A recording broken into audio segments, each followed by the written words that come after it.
Man,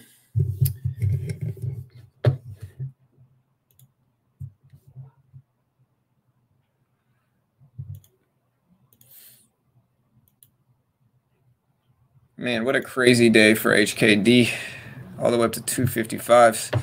I told you guys, man, if this thing started to break highs, it could really run. So today we're talking about AMD, and AMD has been battling 100 all day. What's up, team? Let me know if you can see everything clear. We are streaming from a different location than normal here. Yeah, APD and absolutely crazy, man. Absolutely crazy. Here, let's get some music. And then let me know if you can hear the music well. We should have everything going here.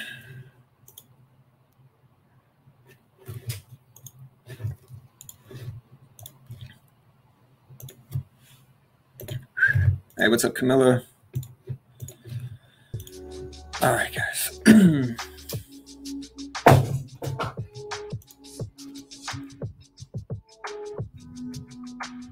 So the earnings are going to be released at 4 p.m. Eastern Standard Time.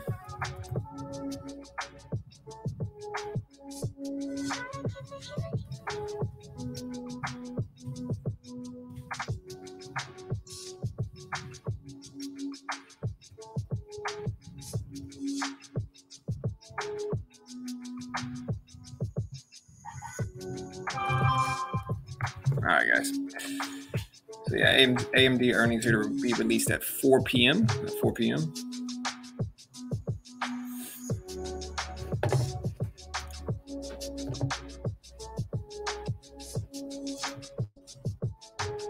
There we go. We got the SPY up here. AMD is currently at 99.60s. Yeah, and AMTD just went absolutely nuts right now.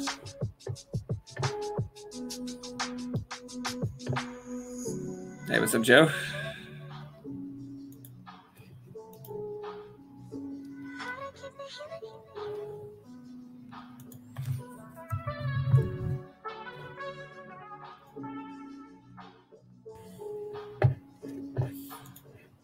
How's the sound? Sound good? We should be good here. Hey, what's up, Joe? Let me get everything else started here. Let me get the Discord up. Kind of traveling right now, guys. Forgive me if we're kind of all over the place. How's the mic sound? Does it sound good? Let me check the mic status.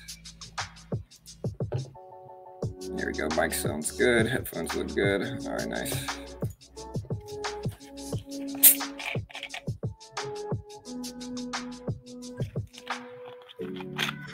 Oh, I tried to give up Cokes, but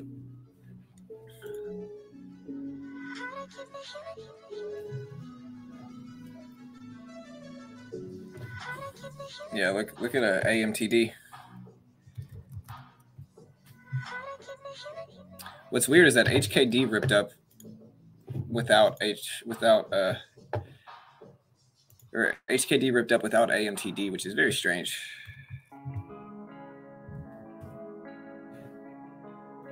Let's get the full earnings call started here as well.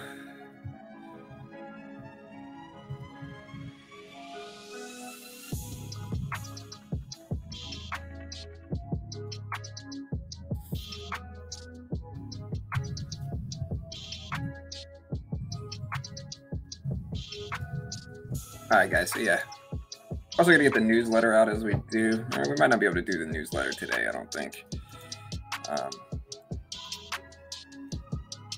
Hey, what's up, Walter?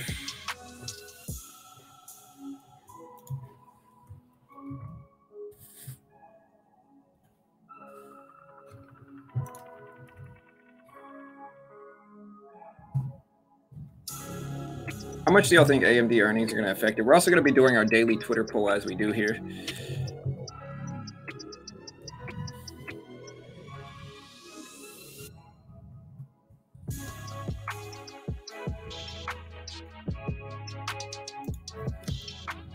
We're going to do our Twitter poll, calls or puts. We're going to make it a short Twitter poll with like 4-hour-long poll. And yeah. Here's the poll. Vote on the poll. We definitely appreciate it. If you vote. I'm buying AMD for a nice pump since everything is getting pumped even with bad results. Yeah, man, the market's kind of been like that lately, dude. Yeah, man. Hey, what's up, Walter? Yeah, doing good, bro. All right.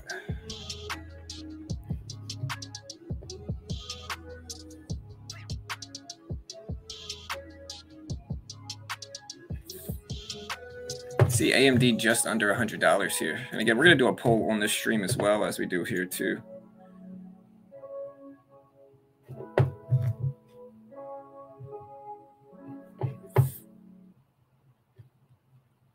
Yeah, what's up, Daniel? If the results are good for AMD, you think Bitcoin will pump with it? I think so. I think it's good for proof of work currencies or cryptos as well.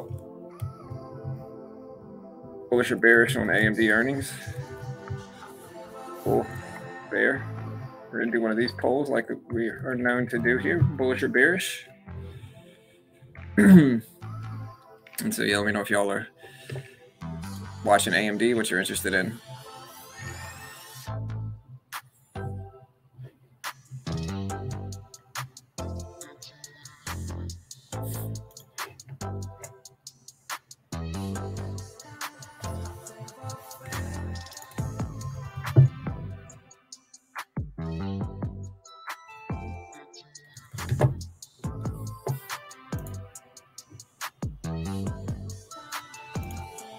All right, guys, so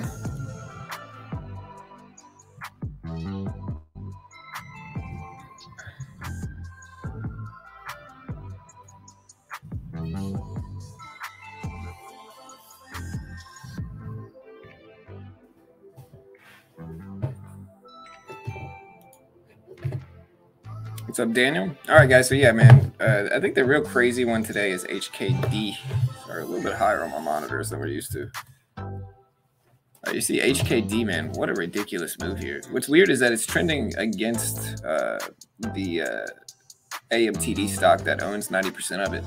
And so the penny stock that owns 90% of this is not doing that great, but HKD is absolutely soaring right now at 1950 as we speak. Just ridiculous move. So I don't even know how you're supposed to trade this thing. Like, yeah, you can invest in it, but there's just an obscene amount of risk that comes with that.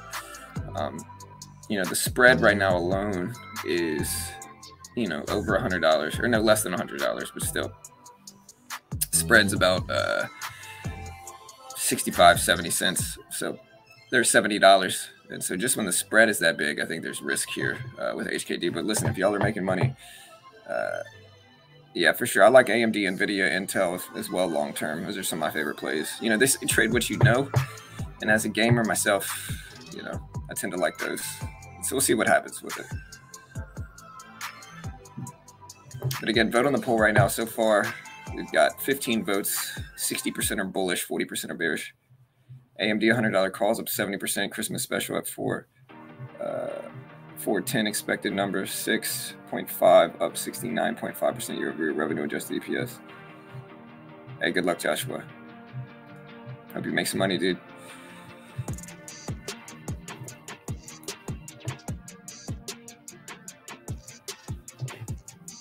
So yeah, their earnings call was going to be at 5 p.m.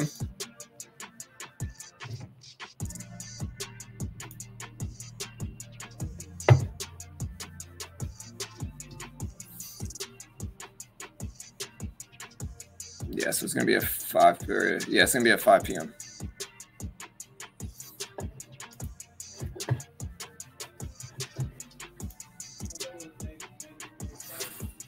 All right, team.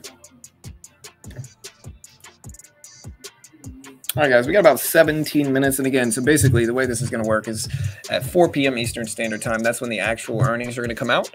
And then after that, we are going to be watching the reaction to the stock. AMD currently at 99.30s right now, 99.30s. If we look at the broader stock market here, there we go. All right, look at HKD just hit 2K, just hit 2,000. If we look at the regular market, here's the SPY. Computer's lagging a little bit, at least TD Ameritrade is. SPY currently at 409s. Had a pretty bullish day all the way up until 1:30 market time, and before we pulled back some. Yeah, it was the chip build. Yeah. But again, let me know if you're buying calls or puts.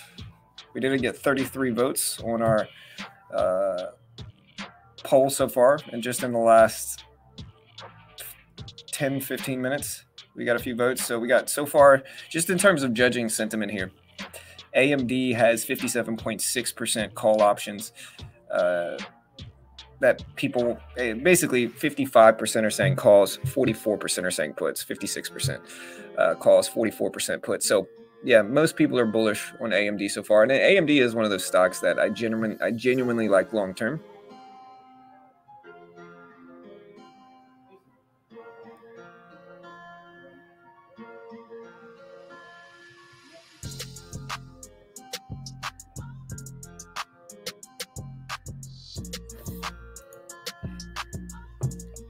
Hey, what's up, SPAC? What's up, DS? Hope you're doing good, brother.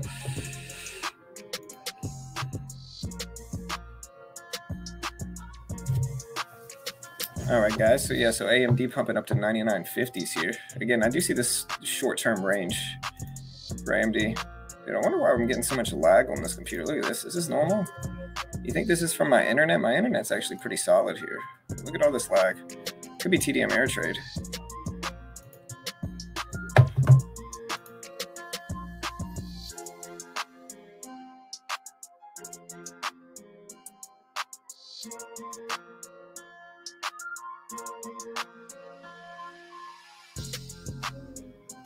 Mi Sunglu owns billions of dollars in HKD now, will not sell anytime in the short term.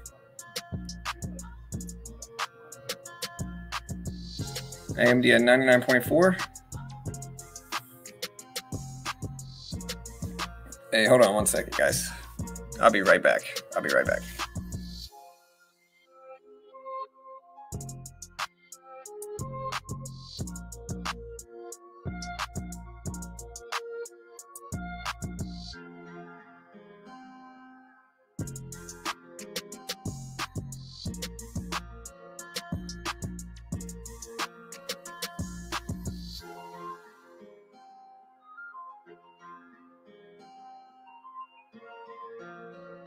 All right, guys, hold on one second. Let me see.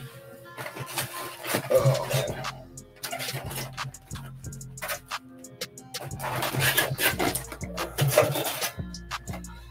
Look, if y'all ever go.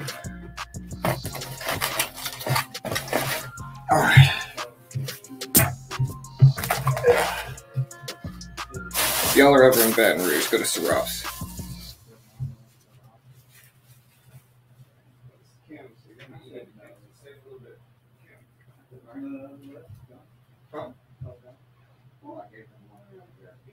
I got some other stuff if you want some like man, I can't think of what it's called. Here, you gotta come get it though. I'm sorry, Dad.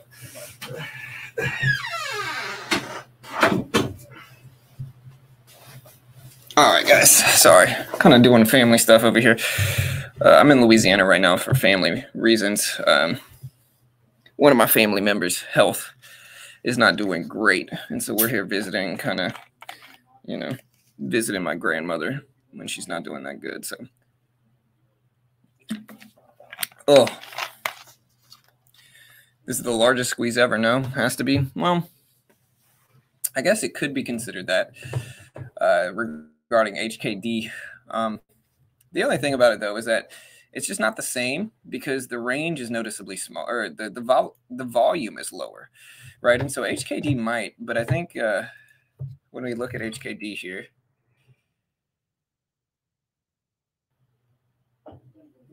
I think you got to look a little bit deeper into it in terms of like what this is. It's a little bit different than GameStop in that regard, mostly because of the volume. This is very, very light volume.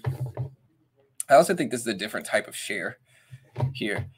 And so I think it's just a little bit different, Still a crazy squeeze for sure, but I think it's a little bit different, Yeah, it could go to 100K. I mean, with what it's doing, it's certainly possible. Let me get some music going.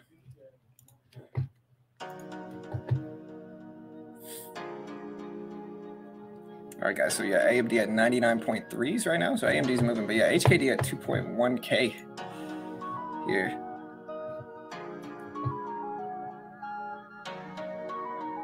So yeah, it's a New York Stock Exchange, NASDAQ, real-time price, previous close. We gotta look at the profile. So this is a Chinese company.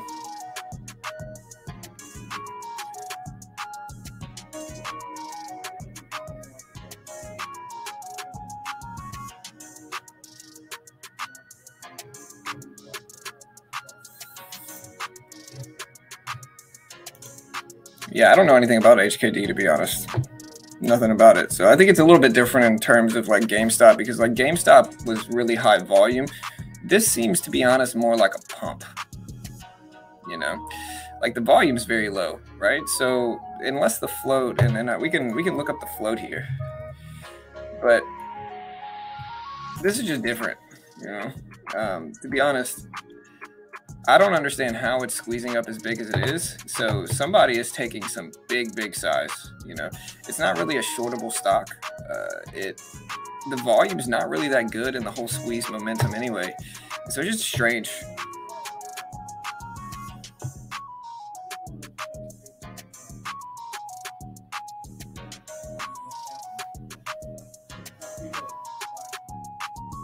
Okay, maybe that's the case. HKD IPO underwriters gave 16 million shares to brokers whose clients unloaded the IPO and sold shares. They sold the shares, but underwriters never delivered common stock, creating a multi-billion-dollar short position. Okay, that makes sense. That logic makes sense. It's not a conventional squeeze, you know. Like it's just not the same as GameStop. This is just weirder, to be honest. Like GameStop, you could see it. Like the volume was big. Everybody was talking about it. The volume was actually noticeable, you know. But with HKD, the volume's actually very light. I mean, look at this. Like it squeezed up over, you know, it squeezed up over 100% today. But, you know, the highest per minute volume was 6,400 shares. That's not very much. You know, that's not something you would expect from a crazy parabolic short squeeze like GameStop or something like that, you know?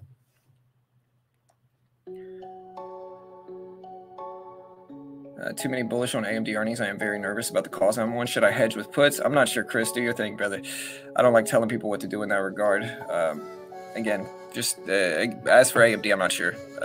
I will say this. If you're holding calls, if you're up big in AMD, again, I talked about this earlier, and I guess I'll say it again. If I'm up big in any position, you know, if I'm up big in any position, I'm always taking at least some profit to protect myself. You know, I don't really want to gamble and hold it longer, you know, especially when you consider the nature of options where you're not going to be able to sell your option until tomorrow at the opening bell. So you're essentially going to have to wait through the entire earnings release plus pre-market tomorrow morning before you're going to be able to cover your position on AMD options. And so with that, you know, if you're up any sizable amount, you know, I mean, I'm not going to tell you what to do. Of course, not an investment professional, not liable. If you lose, don't sue me. But yeah, you know, just understand that. Again, if you hold through the opening bell in 8 minutes, you're not going to be able to sell them until tomorrow morning at the opening bell. If you hold through the closing bell, that is. So, yeah.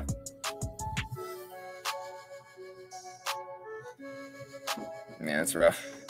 Just gotta use a mobile hotspot. Man, everything all right? Yeah, we got some stuff here, man. Eat if you want some. Hey, what's up, Juan?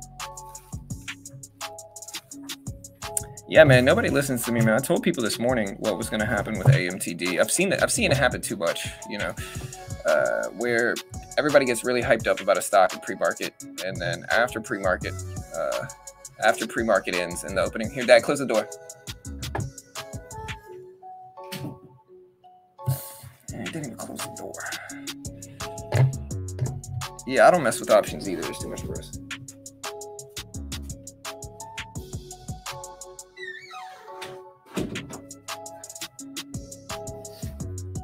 There's just too much risk for options, I think.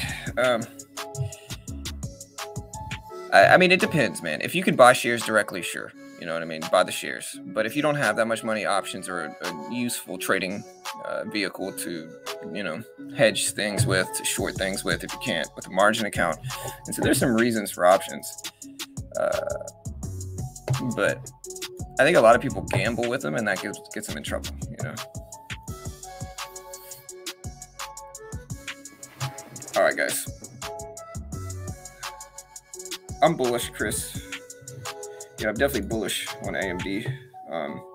It's a stock I like. I believe in it long term. Same thing with Intel, Nvidia. Also, so I'm pretty bullish on AMD. I like it as a company. It's just a solid company. The earnings drop in 6 minutes, guys. 6 minutes.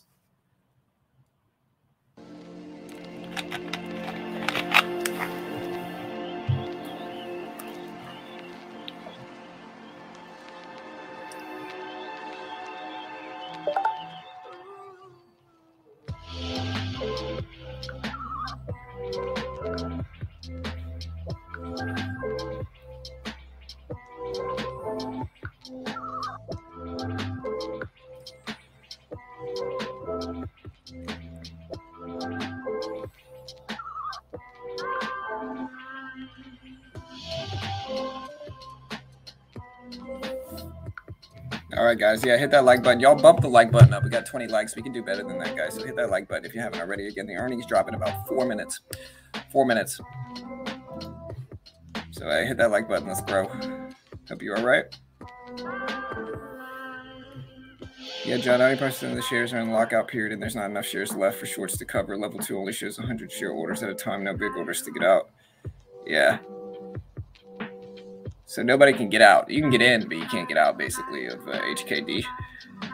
That makes sense. That's why the volume's locked up.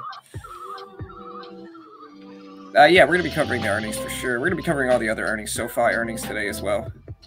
So yeah, we got SOFI earnings. Yeah, we're going to be covering them. What we're going to be talking about. We're going to be covering SOFI.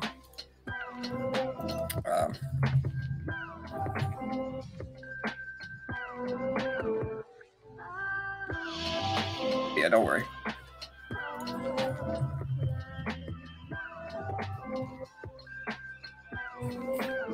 Yeah, we're definitely be covering it. Don't worry.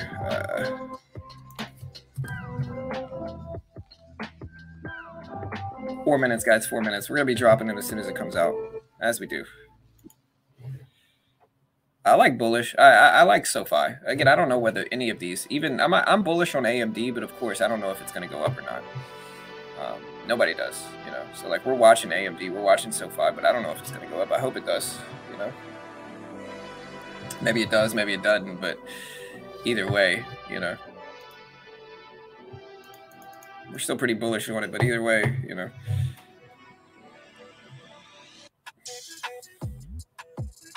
Bro, I bet my house and maxed out credit cards on SOFI and AMD weeklies. Am I okay? Well, calls?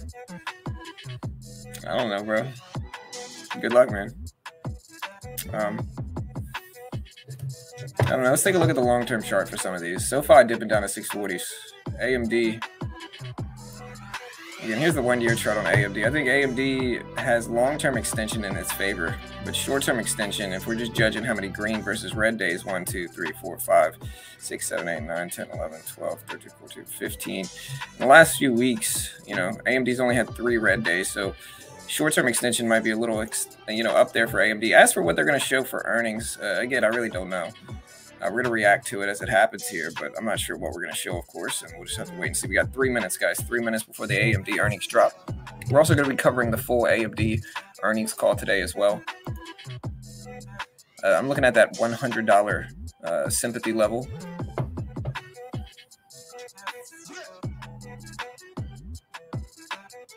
Yeah, PayPal, Airbnb earnings also. Yeah, big earnings today.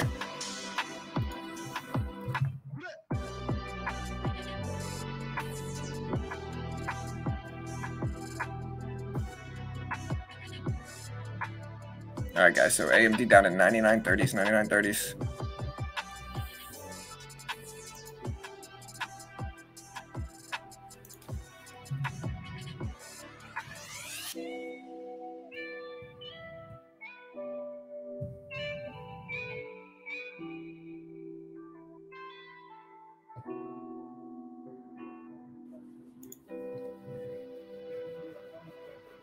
All right, guys, so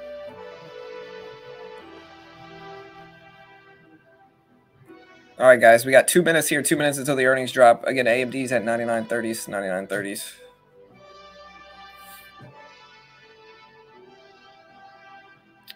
What else we got, team?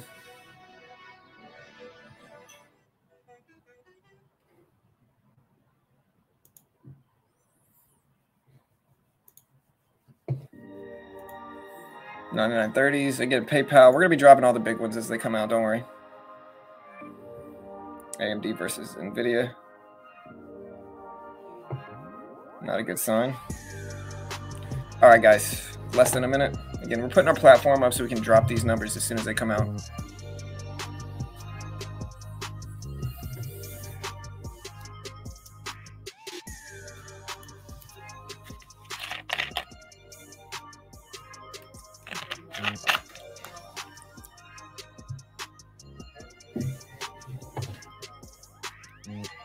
All right, guys. Mixed tensions and chips. We did have the chip bill going on. Again, guys, here comes the earnings. Going to be dropping anytime now, sometime over the next 10 minutes, really. The earnings are supposed to come out, so we're going to be covering them. Hit that subscribe button if you haven't already, guys. Where do you think AM will go in short term with okay earnings? Well, I don't know, man, in this market. Trade small, lose small, guys. Trade small, lose small. You know.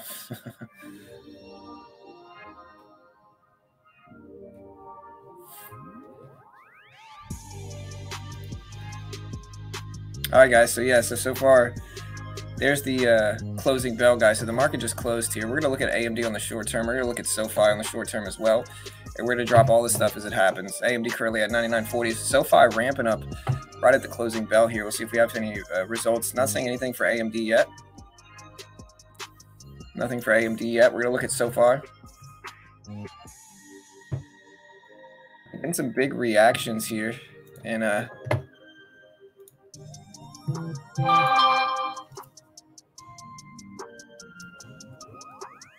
watching AMD. All right, there's nothing out for AMD yet. Watching SOFI rip up a little bit.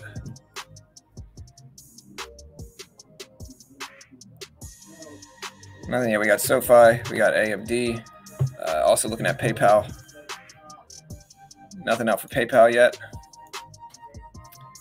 We got Airbnb numbers dropping too. So I don't see anything yet moving the market. SOFI. Again, now we're still waiting for something to show up here. I see PayPal. There's PayPal. Sorry if there's some PayPal, and then nothing yet. SOFI, still waiting for the numbers to drop for SOFI. Nothing's come out yet. We're all waiting for these numbers to come out. I'll play the music again. Again, kind of sitting back waiting.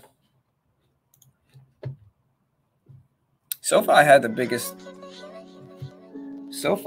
biggest reaction to the earnings so far. There we go. Yeah, so SOFI's had the biggest reaction, but nothing out for any of these yet so far.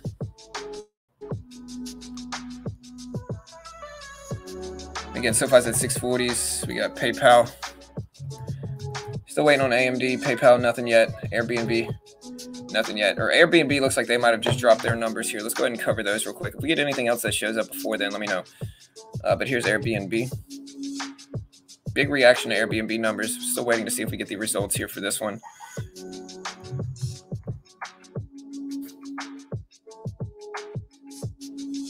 Big downwick here for Airbnb. Again, nothing out yet. Again, if you guys get them before I do, let me know, but I don't see anything.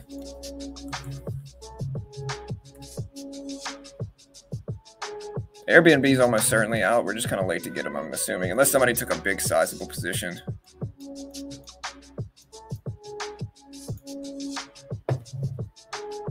Airbnb down at 114.70s.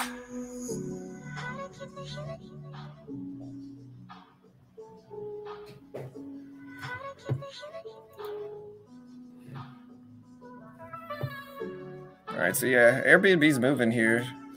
Doesn't look like their actual numbers are out yet, though.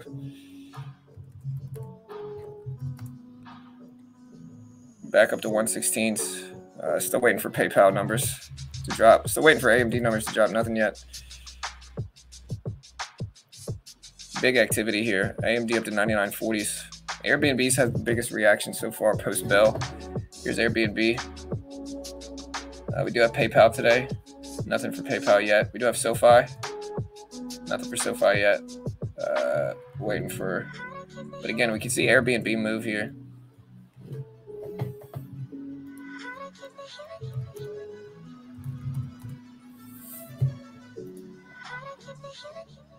AMD bought me a new life. All right, so there goes AMD pumping up a little bit pre-bell or pre-earnings. It looks like maybe they're now. Okay, so Airbnb saw second quarter sales of 2.1 billion, missed the 2.11 billion estimate. So just a little bit of an earnings miss. There's those numbers here. So again, here is the Airbnb numbers. We're going to look at AMDs to see what they're showing. Nothing out for AMD yet. PayPal, nothing out for PayPal yet. Looks like Airbnb, SOFI. Nothing out for SOFI yet. So it looks like Airbnb is the only one that has dropped something. And again, they showed 2.1 billion second quarter sales, missed the 2.11 billion estimate. Narrow miss here for Airbnb, just a narrow miss. Not anything huge.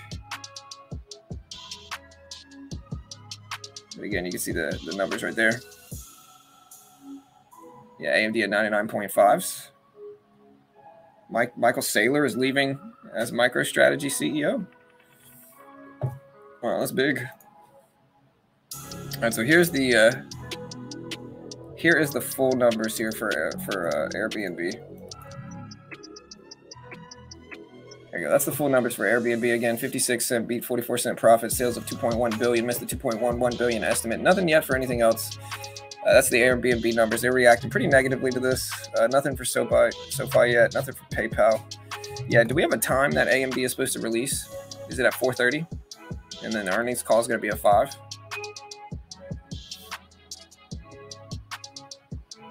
But yeah, we're moving here. Look at Airbnb.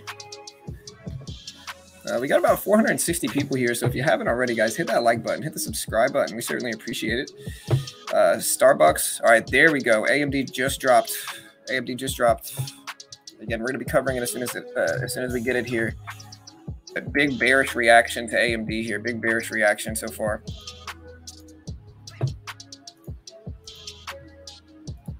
Bearish reaction to AMD. Huge rebound here for AMD. Airbnb still dumping down at 107.70. Still waiting for the AMD numbers to pull to print here. Still waiting. Big rip up, over $100 for AMD. Huge move. There we go. So we dropped AMD number. They showed second quarter EPS of 105 per share. Beat the 103 estimate. Sales beat as well at 6.55 billion. Beat the 6.53 billion estimate. So beats on both sides for AMD. Here's the full AMD numbers here. But an earnings beat on both fronts.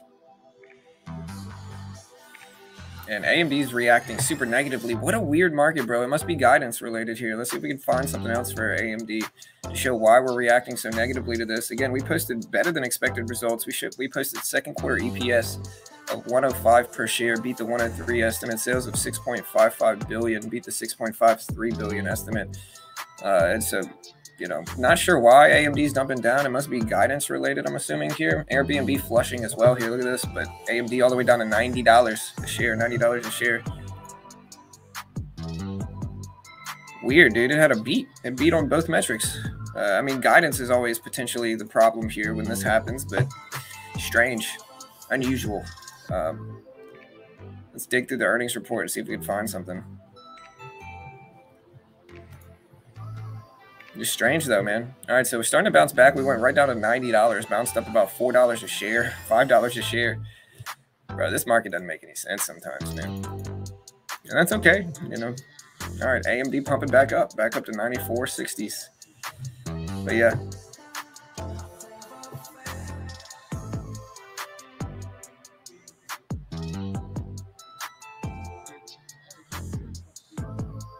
Yeah, I mean, AMD dropped 10% basically in 3 minutes after beating both metric expectations. So a little odd, I'll say, a little strange. No, this is all right. So sales. Here's the second quarter sales according to Benzinga. Here. All right, so it's guidance. Okay, so it's guidance related here.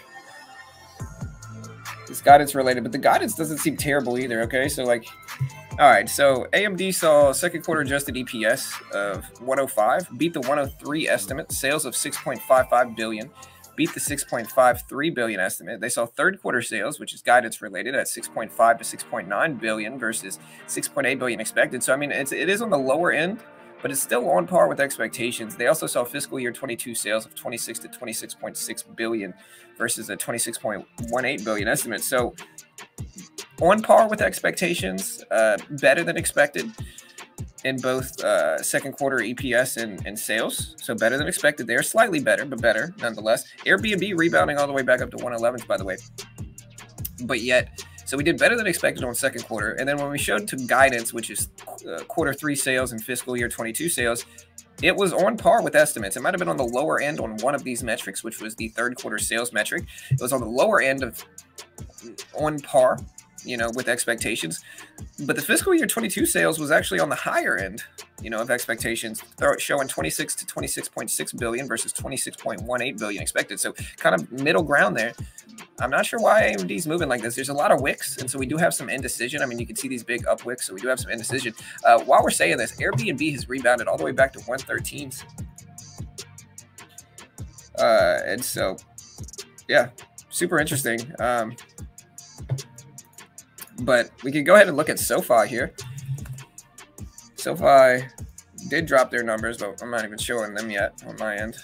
But yeah, so AMD did pretty good earnings results. Like if I had to look at this objectively without looking at the chart itself, I would say that AMD killed it with earnings. They did great. I mean, they didn't kill it. Okay, so like killing it would have come in a lot better in terms of EPS. So like in terms of like EPS, killing it would have been if they dropped like 150 per share versus the 103 estimate. That would have been, you know, objectively speaking, you know, way better than expected percentage-wise, as opposed to only showing, you know, 2 cents better than expected. But it's still better than expected on second quarter EPS, better than expected in sales. Third quarter sales guidance was on par with expectations, and so was fiscal year 22 sales. And so I really have no idea why AMD is going down. It's one of the reasons you can't kind of bet on earnings, because even if a stock does good, objectively good with their earnings report like AMD, they still drop. And hey, this is the stock market.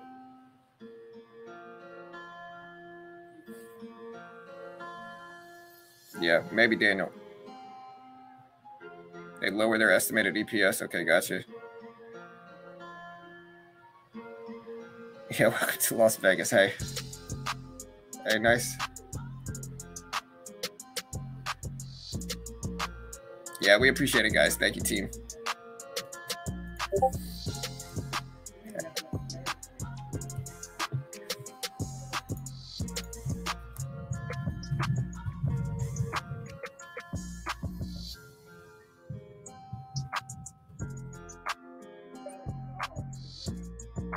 All right, guys. So yeah, AMD down to 93 bucks a share.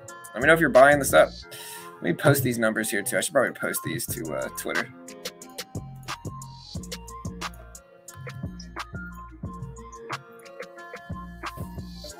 So we're gonna post these on Twitter as well. Y'all give me a follow on Twitter if you can.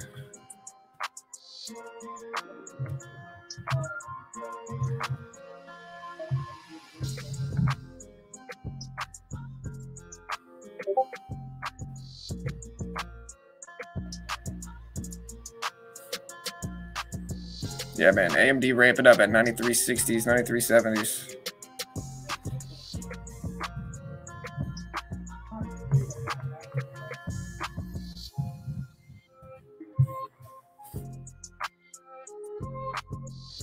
All right, so AMD up to 94.50s, 94.50s here. Big rips. Sub, thank you, Joshua. Hey, thank you, Abe. Future, hey, yes, sir. Is SOFI out? Thank you, ITBM. We appreciate that, man. Starbucks? Yeah, I got you, bro. Okay, so here's Airbnb. Let's look at Starbucks. Starbucks looks like it had something positive, but honestly, at this point in time, I see this bullish chart on Starbucks, and I'm thinking they just did terrible at earnings. No?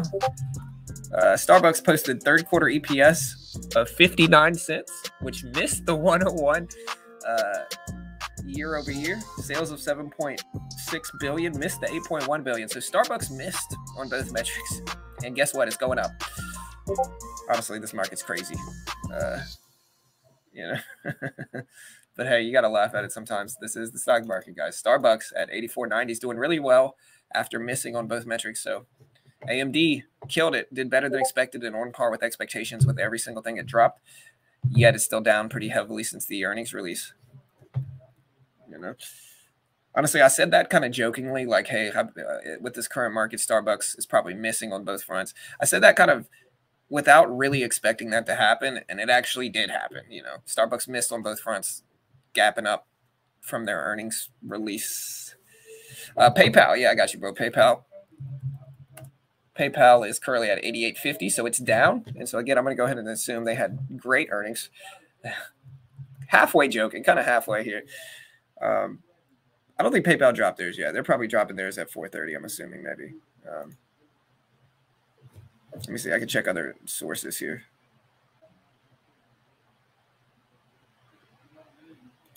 Yeah, we can check PayPal. Can y'all hear talking in the background? If you can, my bad. We're trying. People are taking profits from the 70s. SOFI, yeah, I don't know if SOFI dropped theirs yet. We can see. AMD, luckily, is starting to come back up. All right, so SOFI looks like they're almost certainly out with theirs. It's at 650 right now for SOFI.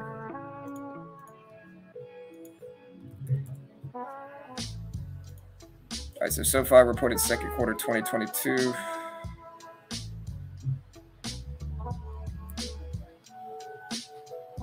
AMD starting to come back up. It's over 95. Let's see if it holds. SOFI at 660s.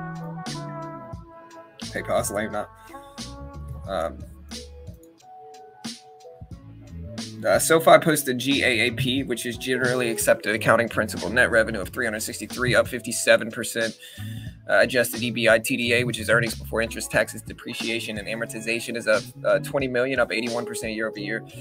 They added about 450,000 new members for the quarter, and total members are up 69% year over year. Over 4.3 new members to SOFI. The new products, they added over 702,000. Quarter end total products is up almost 80% year over year. Managers rate guidance as well. So it looks like they had good numbers. Yeah, AMD was a slight beat. Yeah, HKD is ridiculous fee now. I don't even know what's going on with that, brother. No, AMD beat estimates, Victor. At least they beat the estimates that they're showing here. At least they beat the newest estimates. Again, I'm showing AMD showed second quarter adjusted EPS of 105. That beat the 103 estimate by about 2 cents. And again, just to clarify this, when you hear EPS, it means profitability. So when you hear EPS, just think profitability. So like good EPS means more profitable than expected. Bad or worse than expected EPS means less profitable than expected. If you want to kind of know what EPS means, it's earnings per share. And you might think that just means what it sounds like, but it's just a gauge on profitability. AMD up to 95.30. AMD's not really down that much. I mean, it's down 5%, roughly, give or take, which, 5% is 5%. I guess that's not a small amount. Yeah, PayPal rebounding nicely. Did PayPal drop their numbers? Here's PayPal here. Again, PayPal dropped. It's up to $97. I mean, that means it dropped their earnings. So if we're looking at PayPal, yeah, they did drop their numbers. 1 second, we'll cover these two. AMD's starting to come back up, though. It wants to be green.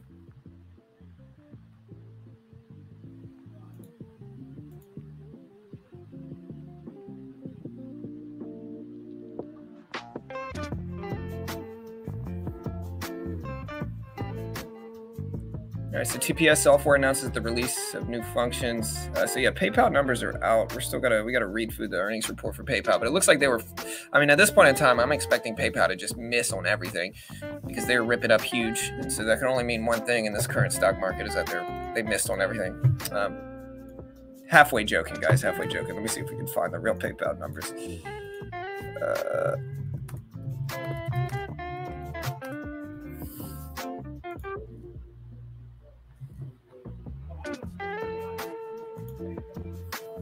All right, we're covering the PayPal right now.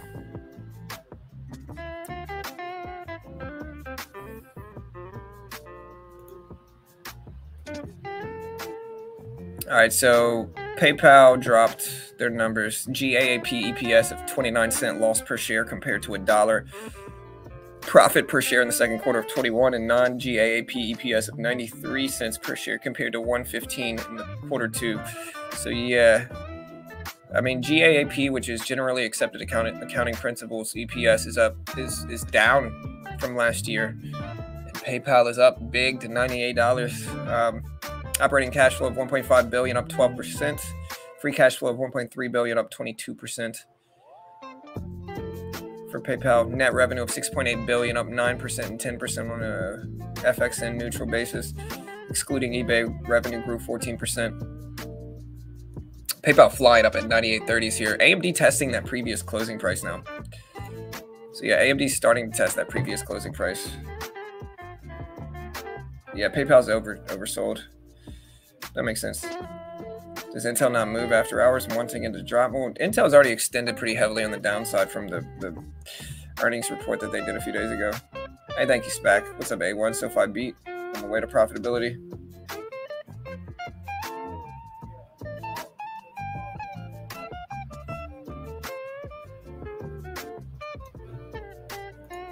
Y'all want to know a fun site, guys? Again, we are sponsored by stonk.tech. And so again, everything we do here is free. So we don't sell a course. We don't claim to be experts. We just kind of give things away for free without claiming to be experts. One of the ways we subsidize the channel is through sponsors. And one of our sponsors is stonk.tech. It's honestly a really dope social media platform for trading. A little bit different than man, whatever. I can't even think of it. I'm running a blank. A little bit different than other social media apps. They have a lot of different features that other apps like it don't have. And again, please join the waitlist if you're interested in checking it out. It should be live soon. You can find a lot more information here. But again, join the waitlist. Here is the link. I'll post the link in chat. We certainly appreciate the support here.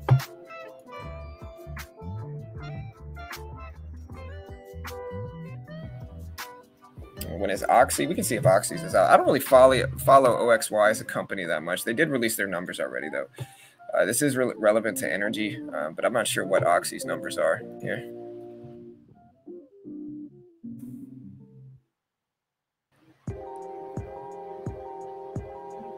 All right, Occidental announced the second quarter results. This is one of the reasons.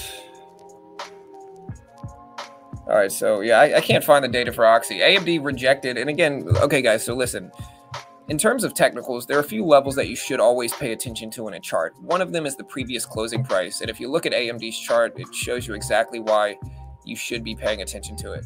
You know, look at this previous closing price right here at $96.78. You can see AMD went directly up to that level, and this level is the level at which it closed yesterday. So the previous closing price is the level which it closed yesterday. So if we go zoom out here, again, you can see this previous closing price right here. Very relevant level. It's the red to green level. And so if AMD breaks over that level, then it's technically green on the day. And you can see we go right up to that level and reject. It's a major support and resistance area that you should be paying attention to if you're not already. We do have a script for it if you have Thinkorswim. So this is automatically documented on my charts. And if you want that script, let me know. I can find it in our Discord and pin it to you. Yeah, I got you, Six. I am affiliated with Benzinga. And if you want to check out Benzinga, check out the link in the description. We appreciate it. Yeah, you could try out Benzinga for 2 weeks without even needing a CC number through that link in the description if you weren't interested in it. And Benzinga is super dope, super useful. It drops a lot of these earnings before we find them elsewhere. So, yeah, check it out, bro. We appreciate that, Six. Very considerate of you, man. So genuinely appreciate it. What's up, JB? I hope you got your power back, bro. Yeah, PayPal 15 billion buyback. Still waiting for them to report the full numbers. I hate the... Okay, so yeah, here's the PayPal numbers here. So the PayPal numbers did drop.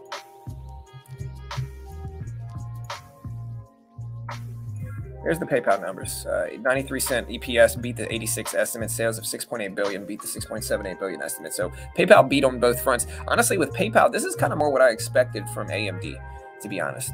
PayPal beat on both fronts as well. PayPal had a much more noticeable beat. They expected 86 cents. They beat it by putting in 93 cents.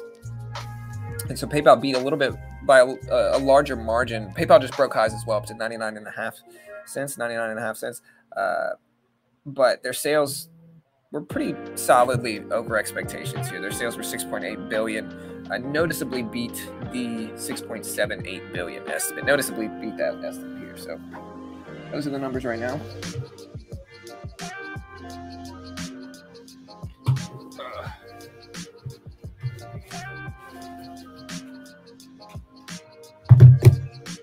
All right, guys, I'm still here, so bear with me. I'm still here. Hold on one second. I'm kind of doing some stuff here. Like I said, we're traveling a little bit.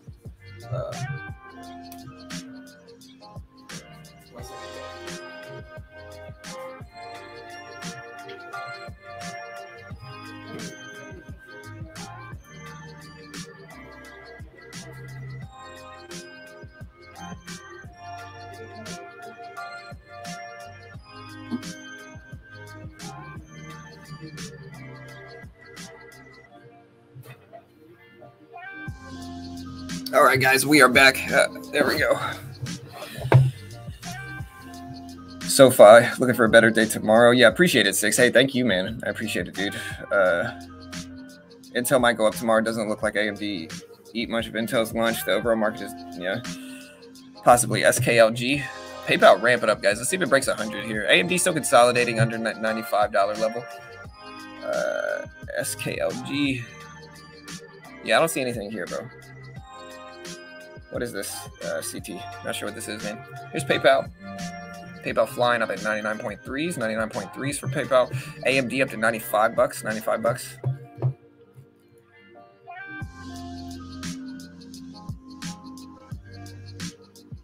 Yeah, we do have the AMD earnings call coming out in about 35 minutes, guys. So be ready.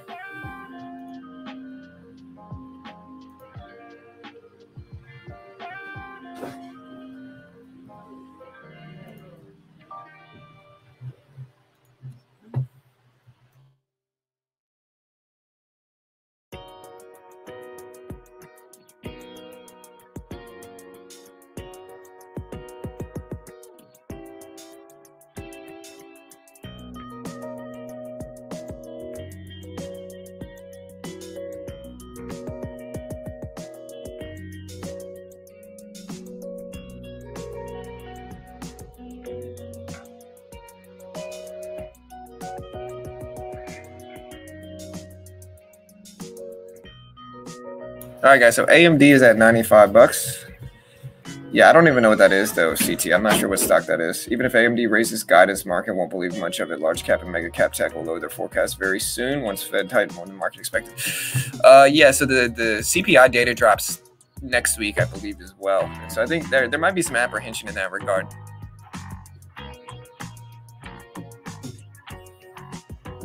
Yeah. Gross profit up 93%. Yeah, what's all about extension here? Again, if we look at AMD, for instance, right, if we look at a 20-day chart on AMD, you can see AMD's been pushing up very heavily since then. You know, AMD in that regard is up like 40-45% over the last, more than that actually, or no, yeah, about 40-45% if my math is right, over the last 20 days, right? As opposed to something like PayPal, which if you look at it over the last 20 days, I mean, I guess PayPal's been flying up too, but it's not as extended as opposed to AMD. But yeah, maybe extension plays a factor here. Again, AMD is up about 45% over the last 20 days or so. And so maybe that's playing a factor here. It's not like AMD is just down big. AMD is just down some, you know. Now it could consolidate and rebound and start to really show this move later on, either today or tomorrow or for the rest of this week. That's certainly a plausible situation. But yeah, I think we just gotta wait. All right, thank you, Mr. Jorge, or Mr. George, whatever you prefer. Revenue of 19.68 billion. Appreciate it. All right, so PayPal just broke highs over $100. SKFG is now, yeah, this one's not doing much, man. HKD is the crazy move this week. HKD is just, there's just so much risk that comes with it, though. Y'all just be careful. Yeah, AMD beat on all fronts. So here's AMD's numbers. So AMD actually did really good. Let's see how the market's reacting to the earnings today. So far, market is slightly down, but mostly sideways since these numbers dropped. Also, guys, if you're hanging out here, we day trade a $30,000 account with $120,000 in buying power every weekday morning for free on YouTube. And so we don't sell anything. We don't charge for anything. We don't claim to be experts. We don't act like gurus. We give everything away for free. And so if you want to help support content like that, and as well as if you want to watch to see what AMD does tomorrow morning, we're going to be covering this one for sure tomorrow morning at the opening bell. We're going to be trading a 30,120K BP account at the opening bell tomorrow. We're going to be covering all the big earnings that drop in pre-market tomorrow as well. And so take the time, hit the subscribe button. Yeah, Airbnb here. is down as well, down to 107s. And if you want to see Airbnb's results,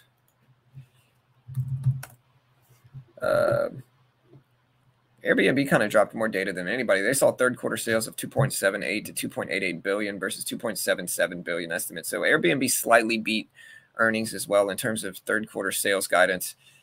Second quarter EPS was 56 cents. I don't see the give or take with this. So if you have the second quarter EPS, if they posted it, let me know. I see the third quarter EPS. Oh, wait, there's Airbnb. Airbnb saw second quarter sales of 2.1 billion versus 2.11 billion estimates. That third quarter sales guidance were slightly above analyst estimates as well. So yeah, Airbnb narrowly missed in terms of second quarter sales. Had a little bit better than expected third quarter guidance. How do you know what time the earnings are reported after market close? Well, they're all basically getting reported after 4 p.m. And so earnings come out after 4 p.m. Eastern Standard Time. The actual earnings call varies. Sometimes it's like 4:30, sometimes it's 5, sometimes it's 5:30, and sometimes it's a completely different time depending on like something like Alibaba is not going to have their earnings call at a normal time because it's not a U.S. company. It's based in China. So with that, the earnings call is going to be completely different if they even do an earnings call altogether. But yeah, you basically got to just figure it out. I track it with Benzinga most of the time. Also, guys, we're going to go ahead and put it in sub-only mode. And so listen, again, one of the ways we subsidize the channel, we don't charge for any of our content, but sometimes we'll make you sub if you want to see some free content. And so hit that subscribe button. We're going to go ahead and put it in sub-only mode. And yeah, keep supporting the channel. Hit that subscribe button, guys.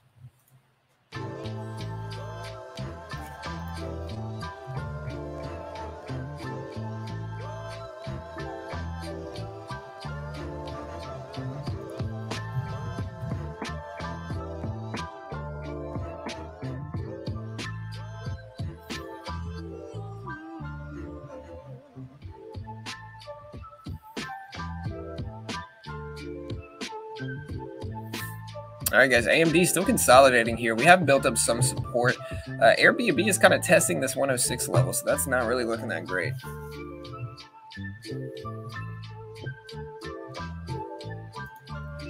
Bro, so if anybody knows me, y'all know I've been battling kind of... Yeah, SOFI had a...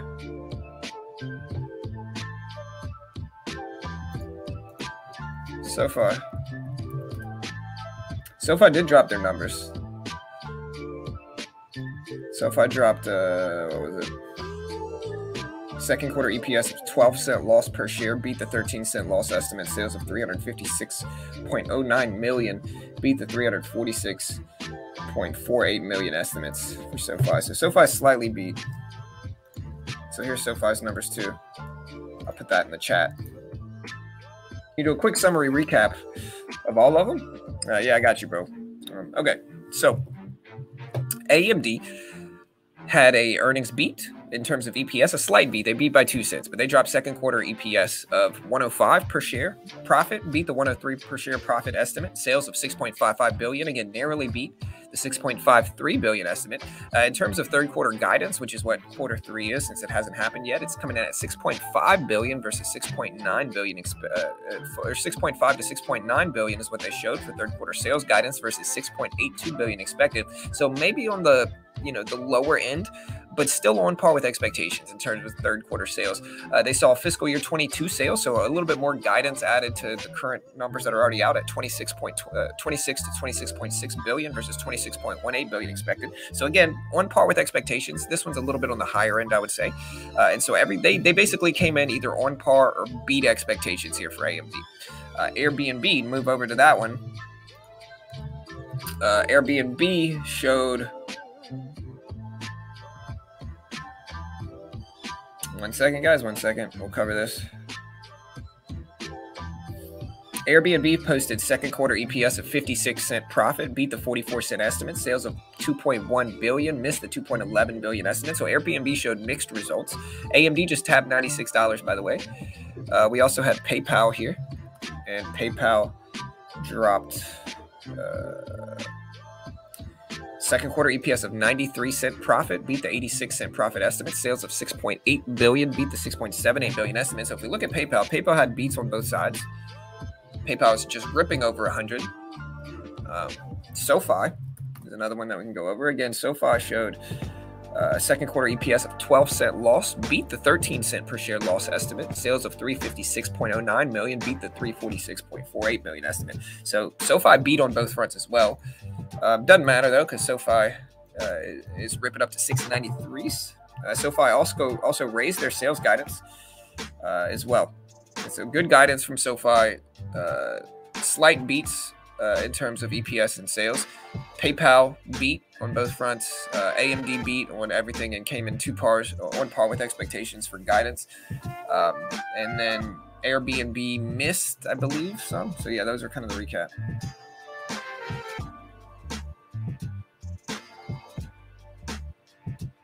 Yeah, so Starbucks beat as well. Yeah, my bad. I think I missed that one. So Starbucks. I said I'm nervous. I'm not really nervous about any of these. Any of these that I am holding, I'm holding long term. So short term, it doesn't really matter too much.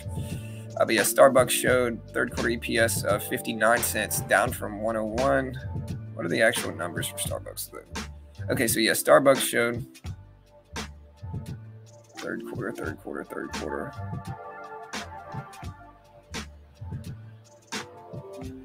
Yeah, Starbucks beat expectations too. I can't see what the Starbucks numbers actually were, though. I'm still kind of looking for those. Yeah, I'm good, Tyler. Oh, y'all are talking about my stomach, man. Oh, I see. Okay, yeah. I mean, it's not that though. That's not what it is. Like I've gone on trips. Like just to put this into perspective, guys. And if you guys have, if you guys have been watching my stream for like a year, you guys know how much traveling I've been doing over the last like 6 months, bro. In the last 6 months, we went to Disney World. We went to Michigan. I'm in Louisiana right now visiting family because my grandma's not really doing that hot. And so my grandmother's not doing well. We had to come visit her just to kind of see her, you know, because she's not really doing that great. She's 96. So yeah, everybody sends some prayers, good thoughts, good vibes my grandma's way. But my point is that we've been traveling a lot. I went to Colorado. I went to Money Mitch over there at Benzinga's wedding, you know, a few months ago and chilled with him. And so we traveled there. We went to Boulder to visit with him, man. So we've traveled a lot over the last 6 months, and I never really get sick. The only time I get sick, unfortunately, is when I eat. Like if you're ever in Baton Rouge or you know, go to a place called Sirap's. Sirap's has got really, really good Lebanese food is what it is. They've got like gyro and chicken shawarma and hummus and Grecian sauce, just really, really good. Every time I eat it, though, I get sick. You know, and it's not them. My wife, my whole family eats it, and they're fine. So it's something to do with my acid reflux, I think, unfortunately. But I'm trying to figure out what it is so I can avoid it. I used to think it was the Lebanese tea because the Lebanese tea is like lemonade, and so I was thinking like high acid and lemonade maybe. But man, it sucks because I love it. It's like my favorite food in the world, but I can't eat it.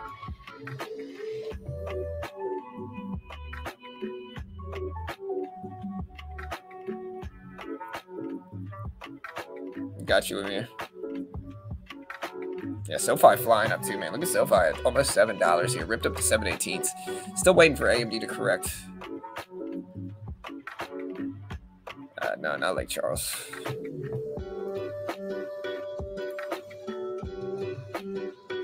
Hey, thank you, CT. You are hiding behind that banner? Well, not really. I mean, it's not that I'm hiding, bro. It's more so that how else do you want me to put these results up? Everybody's coming here to see what AMD's doing in terms of earnings. And so how else am I supposed to show everybody what AMD's doing? I could do this. You know what I mean? I can do that, and you guys can see me on that front. I guess that's a little bit better here. But it's not like I'm hiding. I just don't have another option to show you guys the results and keep my face up, you know?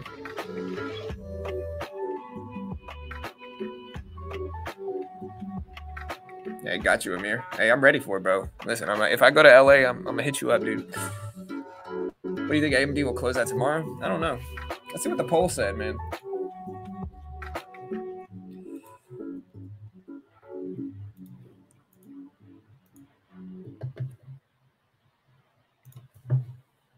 All right, guys. So on the poll, we had everybody vote on. We got 574 votes. 72% are bullish on AMD.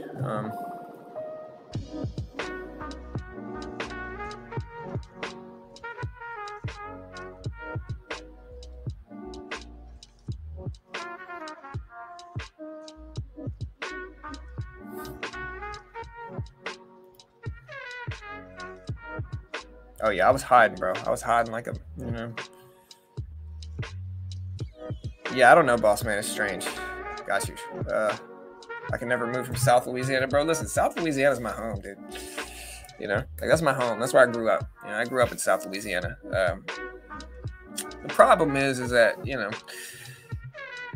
sometimes you got to move away from bad influences. You know what I mean? And just kind of get some fresh air. And so I moved away 10 years ago. And while I still miss home, you know, I'd do it again.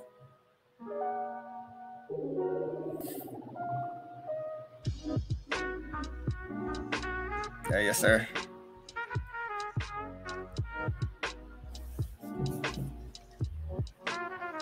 All right, guys. So we got the earnings call going to be released in 21 minutes. The question is, do you think this earnings report is going to change anything, or this earnings call is going to change anything?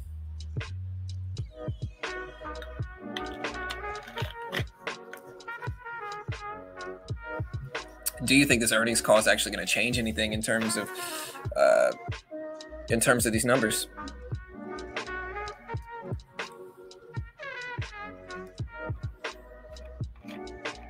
Down at 94.80s, 94.70. So it's not holding over that 95 level that I wanted to. Down to 94.60s. I want to visit Texas soon. What cities do you recommend? Yeah, the Woodlands is nice. Spring, Woodlands, Houston's dope, of course. Just be careful. We got Austin's nice as well. You know, you can go to Austin. There's some cool stuff there. I don't know. Y'all, I'm a Louisiana boy at heart. So, I mean, honestly, I haven't really visited that much of Texas. I live there, but I haven't really visited that much.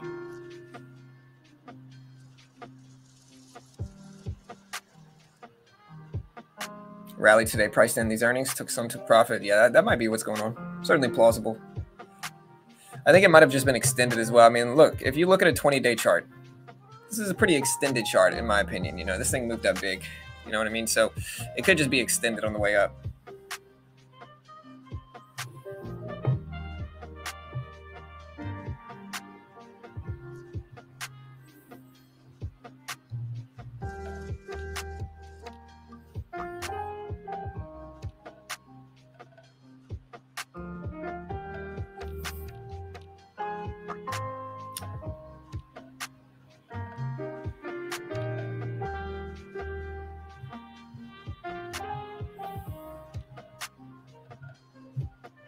All right, team.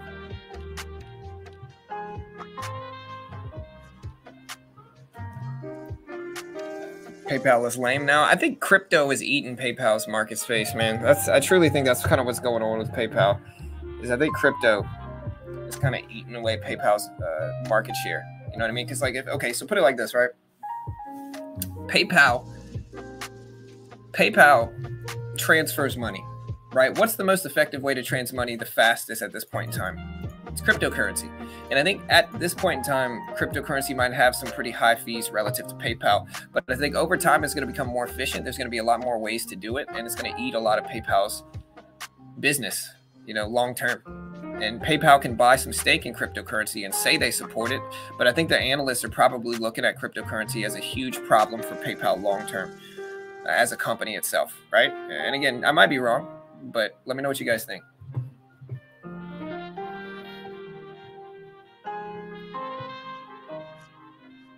PayPal's still a money-making machine, though. I mean, don't get me wrong. PayPal makes a lot of money.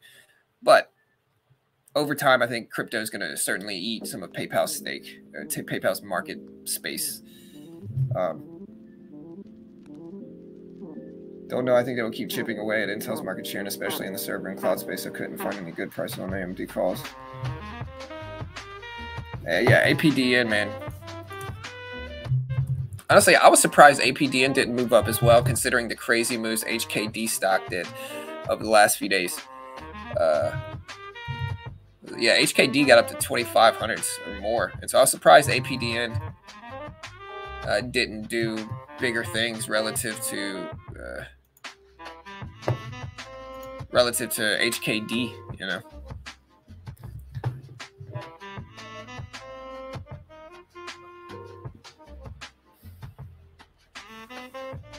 Yeah, but for the same reasons that PayPal secures the buyer and the seller, where crypto doesn't, that's a pro and a con, you know, because some people are going to say, hey, I would rather not, I'd rather not have the support to get scammed, to have a completely independent system that nobody controls. You know what I mean? The benefits of cryptocurrency are that nobody controls it. Like, nobody can control what happens in that regard. You know, you can send money wherever you want without anybody telling you you can't. And that's just not the same thing with PayPal. And so while that might be a pro in that regard in terms of support for PayPal, I think it can also be a flaw of their business, because it makes people think that somebody else is too much in control of their things. Yeah, for sure. Maybe in the very long term, if crypto becomes cheap and usable. Right now, no one uses crypto for day-to-day transactions. Well, there's some, but it's a very niche thing at this point in time, for sure.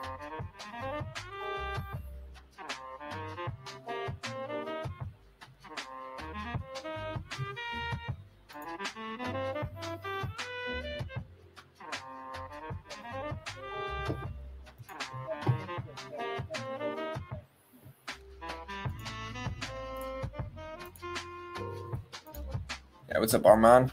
Hey, what's up, man? All right, guys. So yeah, AMD at 94.70s. We're gonna watch that to see if it holds.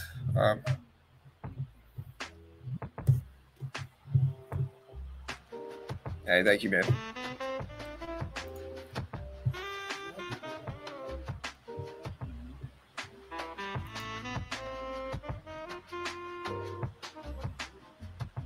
AMD's at 94.50s, 94.50s. APDN is at 416s. Again, what did PayPal end up doing? I see APDN up there just moving. SOFI can't, man. SOFI corrected all the way back down. Look at this candle wick right here down to 640s. That's not good. All right, 15 minutes, guys. 15 minutes until the actual earnings call goes live for AMD.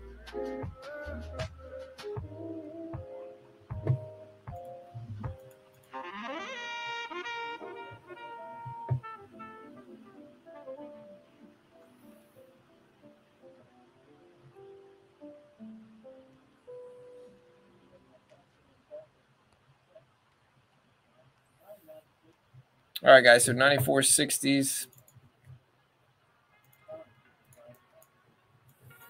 I'm watching this range. So we do have this top of the pre-market high, or the previous closing price. SOFI flying up. Let's see PayPal. Speaking of that, PayPal pulling back to 100. Let's see if 100's a bounce level. I think it's a psychological level for sure. So let's watch 100 for PayPal. Yeah, we're gonna live stream the entire call, Matthew. So don't worry. Yeah, we're gonna, and again, hit that subscribe button if y'all are just tuning in. We cover all the major earnings calls here. So if it's a big earnings call, if it's like $1 billion market cap company, we're most of the time going to stream the earnings call. We don't stream all of them, but we stream the biggest one that day, which is, in my opinion, AMD today. And so, yeah, so stick around, hit that subscribe button. And again, we're going to stream the entire AMD earnings call live at 5 p.m., 13 minutes. SOFI rejected at the second break of 7 attempts. 680s right there. Sorry for the Christmas music in August.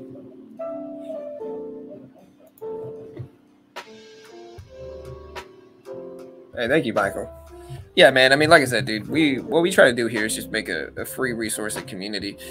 You got a lot of people that are really, you know, they just kind of argue about stocks, and I try not to argue. I mean, we all have different perspectives that I think can be valuable and interesting to understand. And so with that, we just try to hear all of it and try to see a normal conclusion in all of this to see what we're going to get. Again, I guess we could think that AMC might have been extended leading into this earnings call. Again, here's the last 20 days. We're at 71.60. So we actually moved up in the last 20 days about 40 to 45% for AMD. That's a pretty big move. You know, we've gone from 71s all the way up to over 100 at one point in time. And so prior to this earnings call, you know, we were up a big percentage over the last 20 days.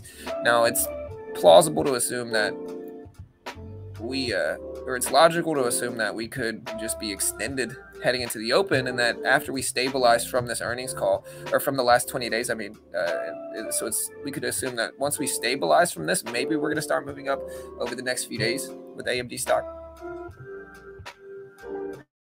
Hey, we got that hold music for you.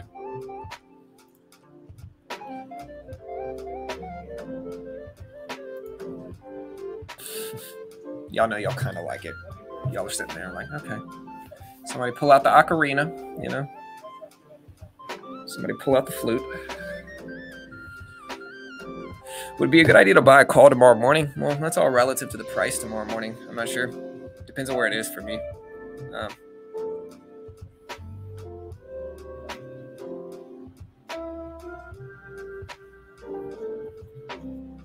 All right, guys, 11 minutes until the AMD earnings call. 11 minutes.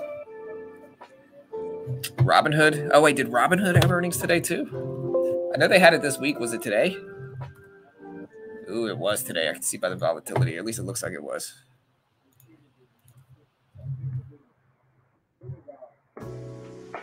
Okay, so yeah, Robinhood dropped. Okay, so Robinhood, this is probably a big one we should have been covering. Robin dropped and came in worse. Or no, Robinhood beat and EPS, missed on sales. So Robinhood dropped second quarter EPS of 34-cent loss per share, beat the 37-cent loss per share estimate. Sales of 318 million, missed the 323.28 million estimate. So Robinhood beat an EPS, or Robinhood actually came in a little bit more profitable than expected. You can see it on this left chart. It expected 37-cent loss. It showed 34-cent loss. So they still weren't actually profitable, but they lost less than expected. They put in sales of 318 million, missed the 323 million estimate. So we're putting that in as well.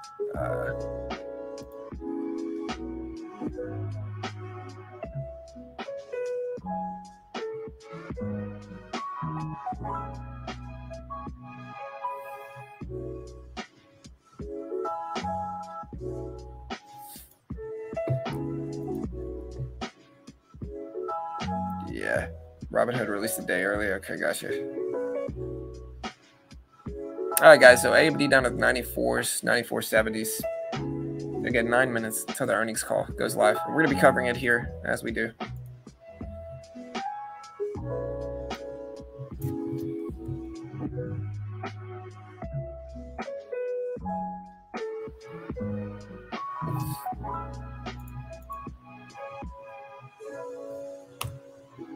About 8 minutes, team. 8 minutes.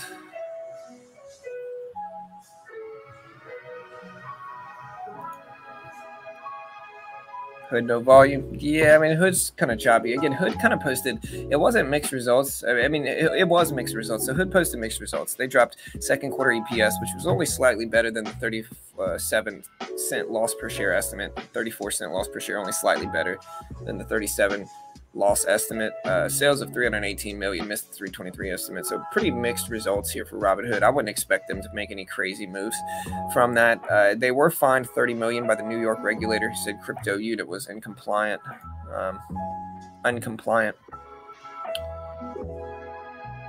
So yeah, Robinhood Markets was fined 30 million for significant anti-money laundering, cybersecurity, and customer protection violations. So Robinhood was charged 30 mil by the New York State Department of Financial Services. They said that Robinhood's crypto unit will have to retain an independent consultant that will essentially audit the unit's level of compliance with the department regulations and its remediation efforts with respect to the identified violation. They say, quote, as its business grew, Robinhood Crypto failed to invest the proper resources and attention to develop and maintain a culture of compliance, a failure that resulted in significant violations of the department's anti-money laundering and cybersecurity regulations. They said that Robinhood Crypto was inadequately staffed and that it failed to timely transition from a manual transaction monitoring system that was inadequate for the size of the company. And it didn't invest enough resources to address the risks specific to the company as well. So yeah, Robinhood got charged 30 mil. I mean, I'm not going to say I'm mad at that, you know. 3x my puts and lost 50% on calls equals break even. Hey, Chris, break even is better than losing. 23% of workers are getting laid off. 23% of workers are getting laid off. SOFI owns Galileo, which Robinhood and most fintechs use to manage transactions. All right, guys, we got 7 minutes here. 7 minutes till the earnings call starts. We're gonna get ready for it. Let's get it set up.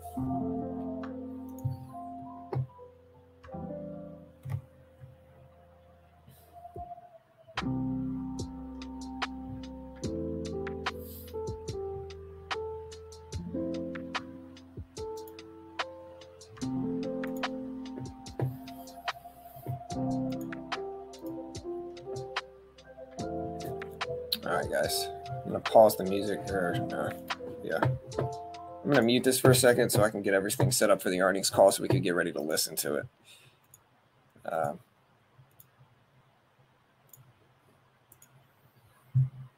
Anyway, this is Robinhood. We don't want to listen to Robinhood. We want to listen to AMD's earnings call.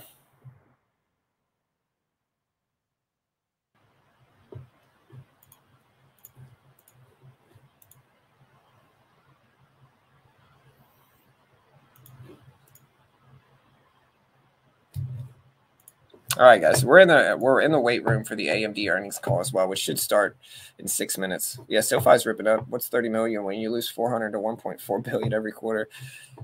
Yeah, I mean, SOFI at 680s, 690s.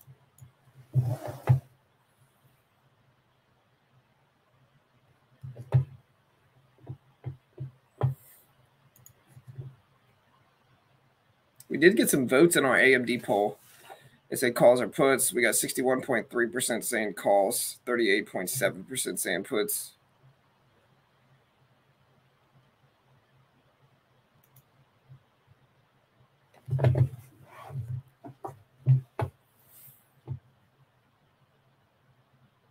All right, guys. So SoFi, yeah, SoFi holding a little bit. It's back over 680s, which I think is good. AMD still at $95.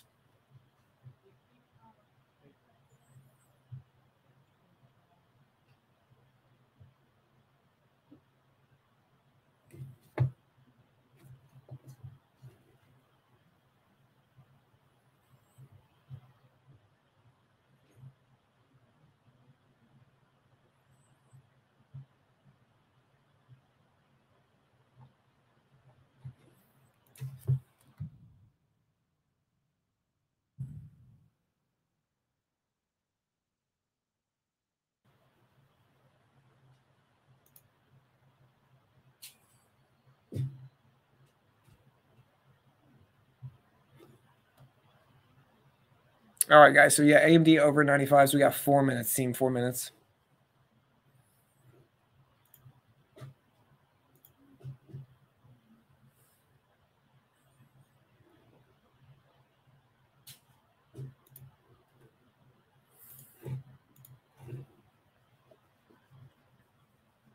Yeah.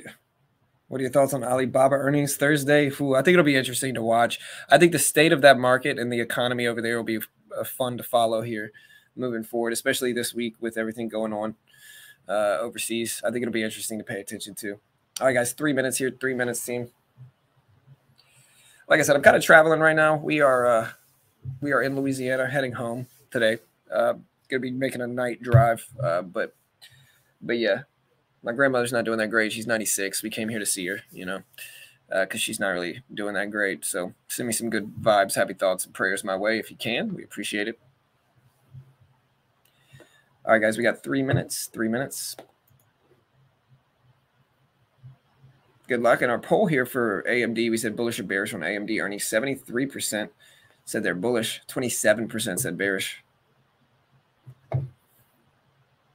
Yeah, MicroStrategy, MSTR. Completely forgot to see that one. Didn't they say they got a new then they didn't Micro Saylor resign?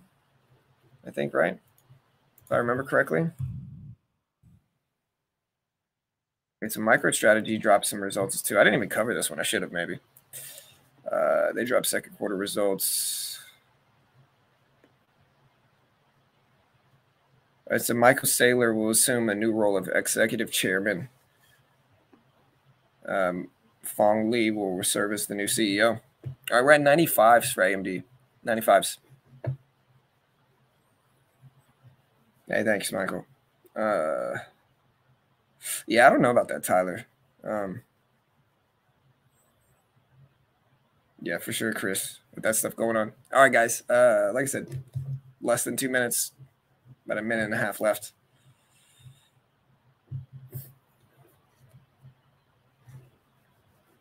Earnings call is going to start pretty soon here.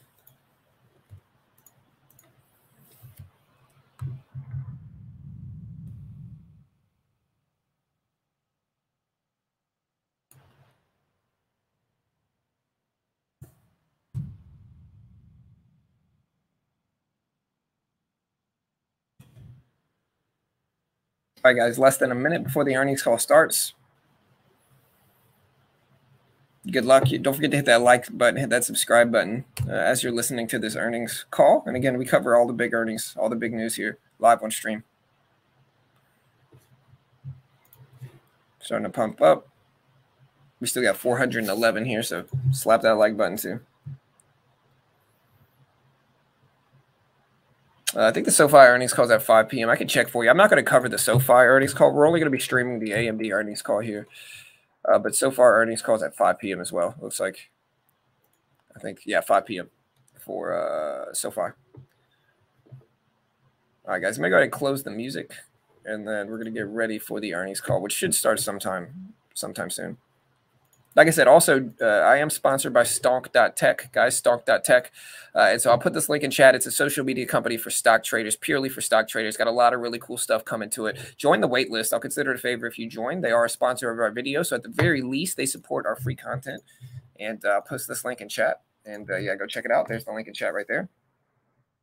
And yeah, the earnings call should be starting right about now. Let me check real quick. Hold on one second. All right, so it hasn't started yet. Still waiting for it to start. It should start any moment now. And again, we're going to put it up. Once it starts, though, just let me know. Just make sure to confirm that you can hear it before. So just make sure you can confirm that you hear it before. And I'll leave it up, and you guys can listen to the entire call. All right, waiting for these. Still hasn't started yet. Still kind of chilling, waiting.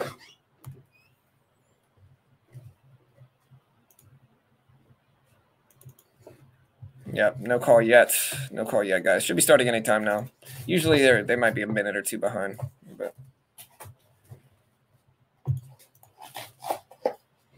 still nothing. All right, they're live. 2022. Okay, let me know if you guys can hear it. At this time, all participants are in listen-only mode.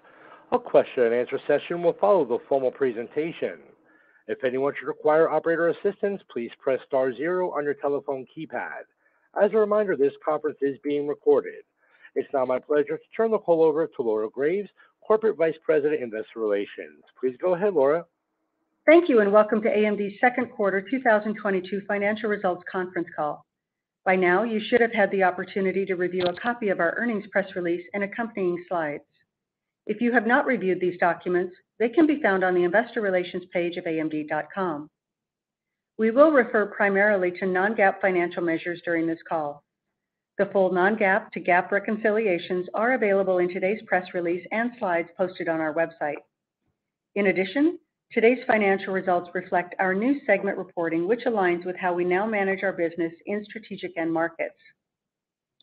Participants on today's conference call are Dr. Lisa Su, our Chair and Chief Executive Officer, and Devinder Kumar, our Executive Vice President, Chief Financial Officer, and Treasurer. This is a live call and will be replayed via webcast on our website. Before we begin, I would like to note Dr. Lisa Su will attend the Goldman Sachs Communacopia and Technology Conference on Thursday, September 15th. Victor Peng, President of our Adaptive and Embedded Computing Group, will attend the Rosenblatt Second Annual Technology Summit, The Age of AI Scaling, on Tuesday, August 23rd. Ruth Cotter, Senior Vice President of Marketing, Human Resources, and Investor Relations, will attend the Jefferies Semiconductor IT Hardware and Communications Infrastructure Summit on Tuesday, August 30th. And AMD's third quarter 2022 quiet time is expected to begin at the close of business on Friday, September 16th. Today's discussion contains forward-looking statements based on our current beliefs, assumptions, and expectations, speak only as of today, and as such involve risks and uncertainties that could cause actual results to differ materially from our current expectations. Please refer to the cautionary statement in our press release for more information on factors that could cause results to differ. With that, I will hand the call over to Lisa Su. Lisa? Thank you, Laura, and good afternoon to all those listening in today. This was an excellent quarter for our business as we delivered record revenue and profitability based on our strong execution, leadership product portfolio, and diversified business model. Each of our segments grew significantly year over year, led by higher data center and embedded sales as we continue expanding our presence across a broader set of markets and customers. Revenue grew 70% year over year to a record $6.6 billion. We also expanded gross margin 6 percentage points year over year to 54% and set records for operating and net income, both of which more than doubled from the prior year. Turning to the business results, starting in the second quarter, we updated our financial segment reporting to align with our 4 strategic end markets: data center, client, gaming, and embedded. Let me start with our data center segment. Revenue increased 83% year over year and 15% sequentially to $1.5 billion, led by record server processor sales. EPYC processor demand was strong in the quarter, with significant year-over-year growth across both cloud and enterprise customers. In cloud, more than 60 new instances powered by 3rd-gen EPYC processors launched in the quarter from AWS, Baidu, Google, Microsoft Azure, and Oracle, including the industry's first cloud-based software-as-a-service solution for chip design from Microsoft Azure and Synopsys, powered by our Milan X processors with 3D stacked chiplets. In enterprise, OEM adoption accelerated in the quarter as Dell, HPE, Lenovo, Supermicro, Cisco, and others brought tailored solutions to market that deliver leadership performance and TCO across many enterprise workloads. Recent examples include Lenovo's AMD-powered ThinkSystem setting a price-performance world record for transaction processing, and AMD-based HPE ProLiant servers delivering record-setting virtualization performance. We made progress further establishing our data center GPU footprint in the quarter, highlighted by the AMD-powered Frontier supercomputer, debuting in the #1 spot on both the top 500 list of the world's fastest supercomputers and the Green 500 list of the most energy-efficient supercomputers.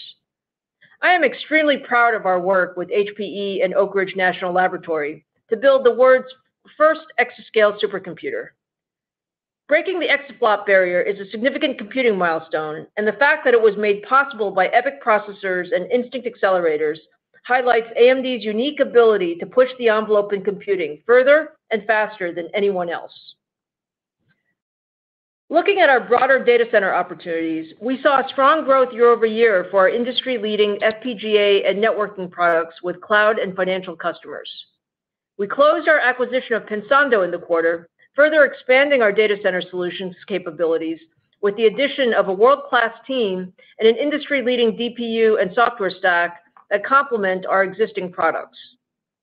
With the additions of Xilinx and Pensando, AMD now provides the industry's broadest set of leadership compute engines and accelerators to enable the best performance, security, flexibility, and TCO for leading-edge data centers. Looking ahead, customer pull for our next-generation 5nm Genoa server CPU is very strong. We are on track to launch and ramp production of Genoa as the industry's highest performance general-purpose server CPU later this year, positioning our data center business for continued growth and share gains. Turning to our client segment, revenue grew 25% year over year to $2.2 billion based on record mobile processor sales. We believe we gained client processor revenue share for the 9th straight quarter, led by strong adoption of our latest generation Ryzen mobile processors. Acer, Asus, Dell, HP, Lenovo, and others are on track to significantly expand their portfolio of AMD-based notebooks as they bring almost 300 new designs to market this year, powered by Ryzen processors. We also saw strong demand in the quarter for our latest generation Ryzen Pro processors that deliver leadership performance and battery life for professional notebooks. Commercial client processor revenue grew significantly year over year as HP, Lenovo, and others launched more than 50 AMD-based commercial notebooks, and Dell announced its first AMD-based precision workstation. Looking ahead, we're on track to launch our all-new 5nm Ryzen 7000 desktop processors and AM5 platforms later this quarter, with leadership performance in gaming and content creation. Taking a step back, while there has been additional softness in the PC market in recent months, we believe we are very well positioned to navigate through the current environment based on the strength of our existing product portfolio and upcoming product launches. Now turning to our gaming segment, revenue increased 32% year over year to $1.7 billion, as semi-custom growth more than offset a decline in gaming graphics sales. Semi-custom SoC sales continue outpacing the prior generation, and we remain on track for record semi-custom annual revenue in 2022. Gaming graphics declined in the quarter as macro conditions impacted discretionary spending. New AMD Advantage gaming notebooks that combine Ryzen and Radeon processors to enable outstanding gaming experiences launched recently to strong reviews, highlighted by the Alienware M17 receiving multiple Editor's Choice Awards from leading industry publications. While we expect the gaming graphics market to be down in the third quarter, we remain focused on executing our GPU roadmap, including launching our high-end RDNA 3 GPUs later this year. Our next-generation RDNA 3 architecture is another major step forward for our graphics roadmap, delivering more than a 50% generational improvement in performance per watt by combining our most advanced gaming architecture with 5nm chiplet manufacturing. Looking at our embedded segment, revenue grew significantly year over year to $1.3 billion, led by robust demand across all markets and nodes for our FPGA and adaptive computing products. Xilinx products are deployed in virtually every market, powering mission-critical applications for thousands of customers. We accelerated Xilinx product sales in the second quarter with the benefit of the additional manufacturing scale and resources of AMD. We delivered record core markets revenue led by aerospace and defense, industrial vision and health, and test and measurement. Communications growth was led by higher demand in wired from multiple Tier 1 system vendors, while wireless demand was driven by multiple ramping O-RAN deployments in North America. Embedded CPU revenue also grew significantly in the quarter based on higher automotive sales and the ramp of new networking and storage design wins. As we highlighted at our Financial Analyst Day in June, we have identified greater than $10 billion in long-term revenue synergy opportunities as we bring the AMD and Xilinx assets together. Our largest opportunity is in AI, and we've already started executing new hardware and software roadmaps to capture the significant opportunity we see to drive pervasive AI across cloud, edge, and endpoints. In summary, our work over the last several years has placed AMD on a significant growth trajectory. AMD has never been stronger, and the markets for our products have never been as large or diverse. As a result, we have now delivered 8 straight quarters of record revenue as our strong execution and leadership products have driven increased adoption across an expanded set of markets and customers. Despite the current macroeconomic environment, we see continued growth in the back half of the year, highlighted by our next-generation 5nm product shipments and supported by our diversified business model. We remain laser-focused on executing our product and technology roadmaps, further deepening our customer relationships, and investing strategically across the company to drive our next phase of growth across the $300 billion high-performance and adaptive computing market. Now I'd like to turn the call over to Devinder to provide some additional color on our second quarter financial performance. Devinder? Thank you, Lisa, and good afternoon, everyone. AMD reported excellent second quarter results. Strong demand for our leadership products drove record quarterly revenue and continued gross margin expansion. The second quarter includes the first full quarter of Xilinx financial results, and we are pleased to have closed the acquisition of Pensando in the quarter. Second quarter revenue was $6.6 billion, up 70% from a year ago, driven by higher revenue across all segments and the inclusion of Xilinx revenue. Gross margin was 54%, up 640 basis points from a year ago, driven primarily by higher data center and embedded revenue. Operating expenses were $1.6 billion compared to $909 million a year ago as we continue to scale the company. Operating income more than doubled from a year ago to record $2 billion, driven by significant revenue growth and higher gross margin. Operating margin was 30%, up from 24% a year ago. Net income was a record $1.7 billion, up $929 million from a year ago. Earnings per share was $1.05 per share compared to 63 cents per share a year ago. Now turning to our reportable segments. As previously communicated, we modified our segment reporting to align with our strategic end markets and the way we now manage the business. The data center segment includes server CPUs, data center GPUs, Pensando, and Xilinx data center products.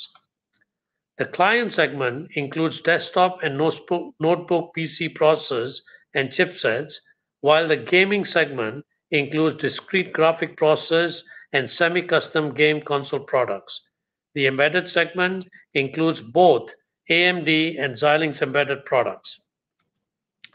Starting with the data center segment, revenue was $1.5 billion, up 83% year over year, driven by strong growth in third-generation EPYC server processor revenue.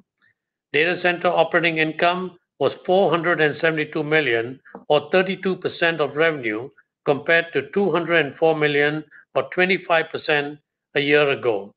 Higher operating income was driven primarily by stronger revenue, partially offset by higher operating expenses. Client segment revenue was $2.2 billion, up 25% year over year, driven by a richer mix of Ryzen mobile processor sales. Client operating income was $676 million, or 32% of revenue, compared to $538 million, or 31% a year ago. Operating income improvement was driven primarily by higher revenue, partially offset by higher operating expenses. Gaming segment revenue was $1.7 billion, up 32% year over year, driven by higher semi-custom product sales. Gaming operating income was $187 million, or 11% of revenue, compared to $175 million, or 14% a year ago. Higher operating income was driven primarily by higher semi-custom revenue, which was partially offset by higher operating expenses. Operating margin was lower, primarily due to lower graphics revenue and higher operating expenses.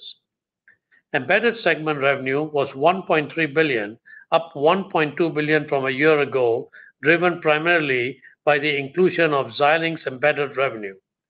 Embedded operating income was $641 million, or 51% of revenue, compared to $6 million, or 11% a year ago, driven by higher revenue.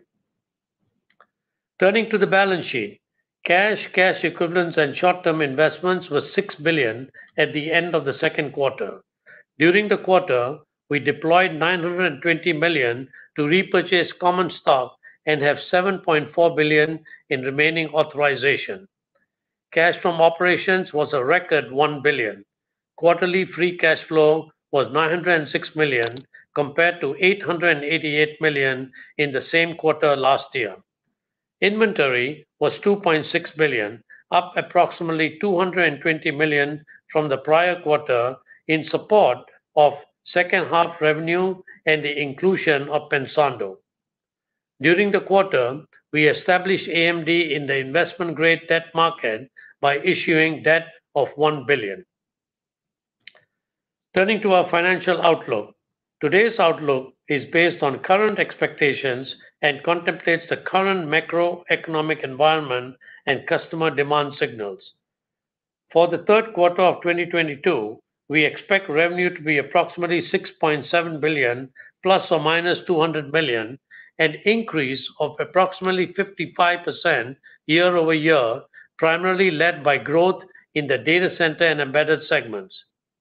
In addition, for Q3 Q3 2022, we expect non-GAAP gross margin to be approximately 54%, non-GAAP operating expenses to be approximately $1.64 billion or 24.5% of revenue, non-GAAP interest expense, taxes, and other to be approximately $270 million based on the 13% effective tax rate, and the diluted share count to be approximately 1.63 billion shares. For the full year, we continue to expect revenue of approximately $26.3 billion, plus or minus $300 million, an increase of approximately 60% at the midpoint, led by growth in data center and embedded segments. We continue to expect non-GAAP gross margin to be approximately 54%. In closing, we had an excellent second quarter with year-over-year revenue growth across all segments, margin expansions, and record profitability. Looking ahead, we remain focused on executing our product and financial objectives while continuing to monitor market signals and work closely with our customers to navigate the dynamic market conditions. We are confident that we are well positioned for long-term growth driven by our revenue diversification, financial model, and earnings power. Before we transition to the Q&A, we'd like to take this opportunity to thank Laura Graves for all her service to AMD and wish her every success on her retirement later this month. Thank you, Laura. With that, let us begin the Q&A portion of our call. Thank you, Devinder. Thank you. Kevin, go ahead and begin the Q&A, please. Certainly. We'll now be conducting a question and answer session. If you'd like to be placed in the question queue, please press star 1 on your telephone keypad. One moment, please, while we poll for questions. Our first question is coming from Toshiya Hari from Goldman Sachs. Your line is now live. Great. Thank you so much for taking the question, and congrats to Laura on your upcoming retirement. I had two questions. The first one, I wanted to better understand what's contemplated in your guidance, your Q3 guidance, as well as your implied Q4 guidance, both in terms of revenue and gross margins. If you can kind of speak to the pluses and minuses on a sequential basis, that would be super helpful. And then I have a follow-up. Sure. Thanks, Toshiya, for the question. So in terms of the Q3 and the Q4 guidance, so if we start first with Q3, I think the Q3 guidance implies that, first of all, the revenue growth is led by the data center, as well as some increase in our semi-customer game console business, which historically peaks in the third quarter. We have taken a more conservative outlook on the PC business. So a quarter ago, we would have thought that the PC business would be down, let's call it high single digits. And our current view of the PC business is that it will be down, let's call it mid-teens. And that's contemplated into our third quarter guidance. And then as we go into the fourth quarter, what we see is, again, the sequential growth there will be led by the data center, as well as our embedded business, with the same view of the PC business. But what we also have there is a set of new product ramps that we're very excited about. So we have a number of 5-nanometer products that will be ramping in the fourth quarter, including our client products, as well as our server, our Genoa products, as well as our graphics products. So that's sort of the view of Q3 and Q4 from a revenue standpoint. And then from a margin standpoint, again, we're guiding full year margin at 54%, which is what we which is the same.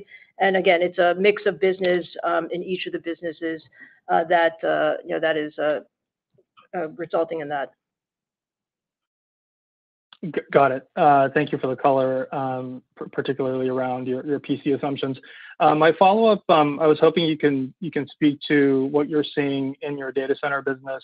Given the macro backdrop, we get a bunch of questions from investors about the forward and sort of the concerns related to both enterprise and spending in the cloud. What are your customers telling you at this point? What kind of visibility do you have? And at what point do you become more dependent on the overall market? And I ask the question because if we take the most recent quarter, You're probably about a third of your nearest competitor in terms of revenue scale. You were about 1/7 a year ago. So obviously you're significantly larger. I'm curious at one point do you become more correlated with the broader market? Thank you. Yeah, thanks for the question on the data centers. So look, the data center business has grown very, very nice for us. We're pleased with the segment growth, both on a year-over-year as well as a sequential basis. In terms of what we're seeing underneath that, in the second quarter, for example, we did see the cloud business continue to be very strong. So from our customers, we're continuing to ramp new cloud instances and workloads with Milan, and we see that continuing into the second half of the year. For the enterprise business, we actually did make also a good progress on the OEM side there as well. What I would say is the trends there are a bit more mixed and perhaps more correlated to some of the macro backdrop. So, we do see a significant pipeline, although some of the deals are taking a little bit longer to close. And I would say that there are some match set things that the OEMs are working through. But all in all, I think we continue to see significant growth opportunities as we go into the second half of the year and into 2023, just given our strong product positioning. And as I said, in this part of the cycle, we see Milan continuing to ramp into the second half of the year, and then we see Genoa coming in towards the end of the year into 2023. So I do think to your overall question, do we become more correlated to the market? I mean, I think we are. We've certainly gained a lot of shares, so we're a larger piece of the market, but we are still underrepresented.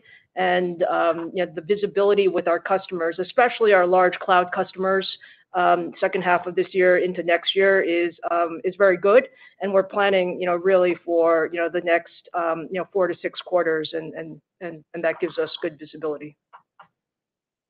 Very helpful. Thank you so much. Sure. Thank you. Next question is coming from Vivek Arya from Bank of America Securities. Your line is now live. Thanks for taking my question. Lisa, I just wanted to revisit the second half outlook because your large competitor recently presented a very bleak picture of PC and enterprise and data center, talking about excess inventory, etc. But you are leaving your expectations relatively unchanged.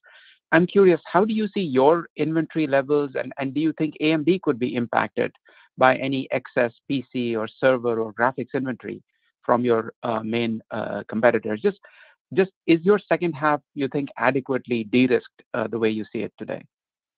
Yeah, sure, Vivek. So, look, if you look at our second half, guidance, and maybe let's talk about the full year guidance. We have, there are some puts and takes in how we're seeing the business today. So, whenever we guide, we recognize that there are, multiple dynamics that we're looking at. In the current, guidance for the full year in the second half, what we're saying is that, we continue to see, strong demand in the data center, in our embedded business, as well as in the console business. And we are being more conservative in our PC outlook. Our PC outlook now at mid-teens would kind of put the market at somewhere around, let's call it, 290 to 300 million units. So I do think we've appropriately de-risked the PC business. As it relates to inventory, as we look at the current situation, given some of the COVID lockdowns and things in the second quarter, I think there was a bit of buildup in PC inventory, and we've taken that into account in the second half. We think the AMD portion of that is modest, and as a result, it will rebalance itself in the second half of the year. So, overall, I think we feel very good about the second half. And again, with the portfolio that we have, one of the things that has been important is, we were still supply constrained in several of the areas. Certainly on the embedded side, we were supply constrained in the second quarter, and even on the server side, we were tight in the second quarter.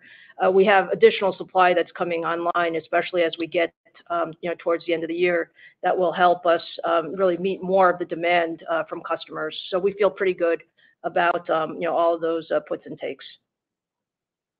Got it. And for my follow-up, Lisa, one more on the data center side. So cloud spending seems very strong right now, but we see all these media reports about the cloud players, wanting to control their spending levels, etc. When do you think that shows up in their spending outlook, or do you think you have enough of a share gain story with Genoa coming out later this year to offset any slowdown from just a broader spending environment perspective? And just how are you feeling about the next gen kind of Genoa versus Sapphire Rapids competitive outlook? Yeah, Vivek. So, I mean, we spend a lot of time with our customers, talking about what they're seeing in their businesses and what they're seeing in their markets, particularly the large cloud customers. What I would say is, every customer is different, so they each have their own dynamics of what they're trying to optimize. We have seen a bit of a slowdown in China. And you might have expected that, but certainly with the North America cloud, they've been very strong this year, and the forecasts are robust for next year. Relative to your overall question, I think we do feel like we're in a share gain position.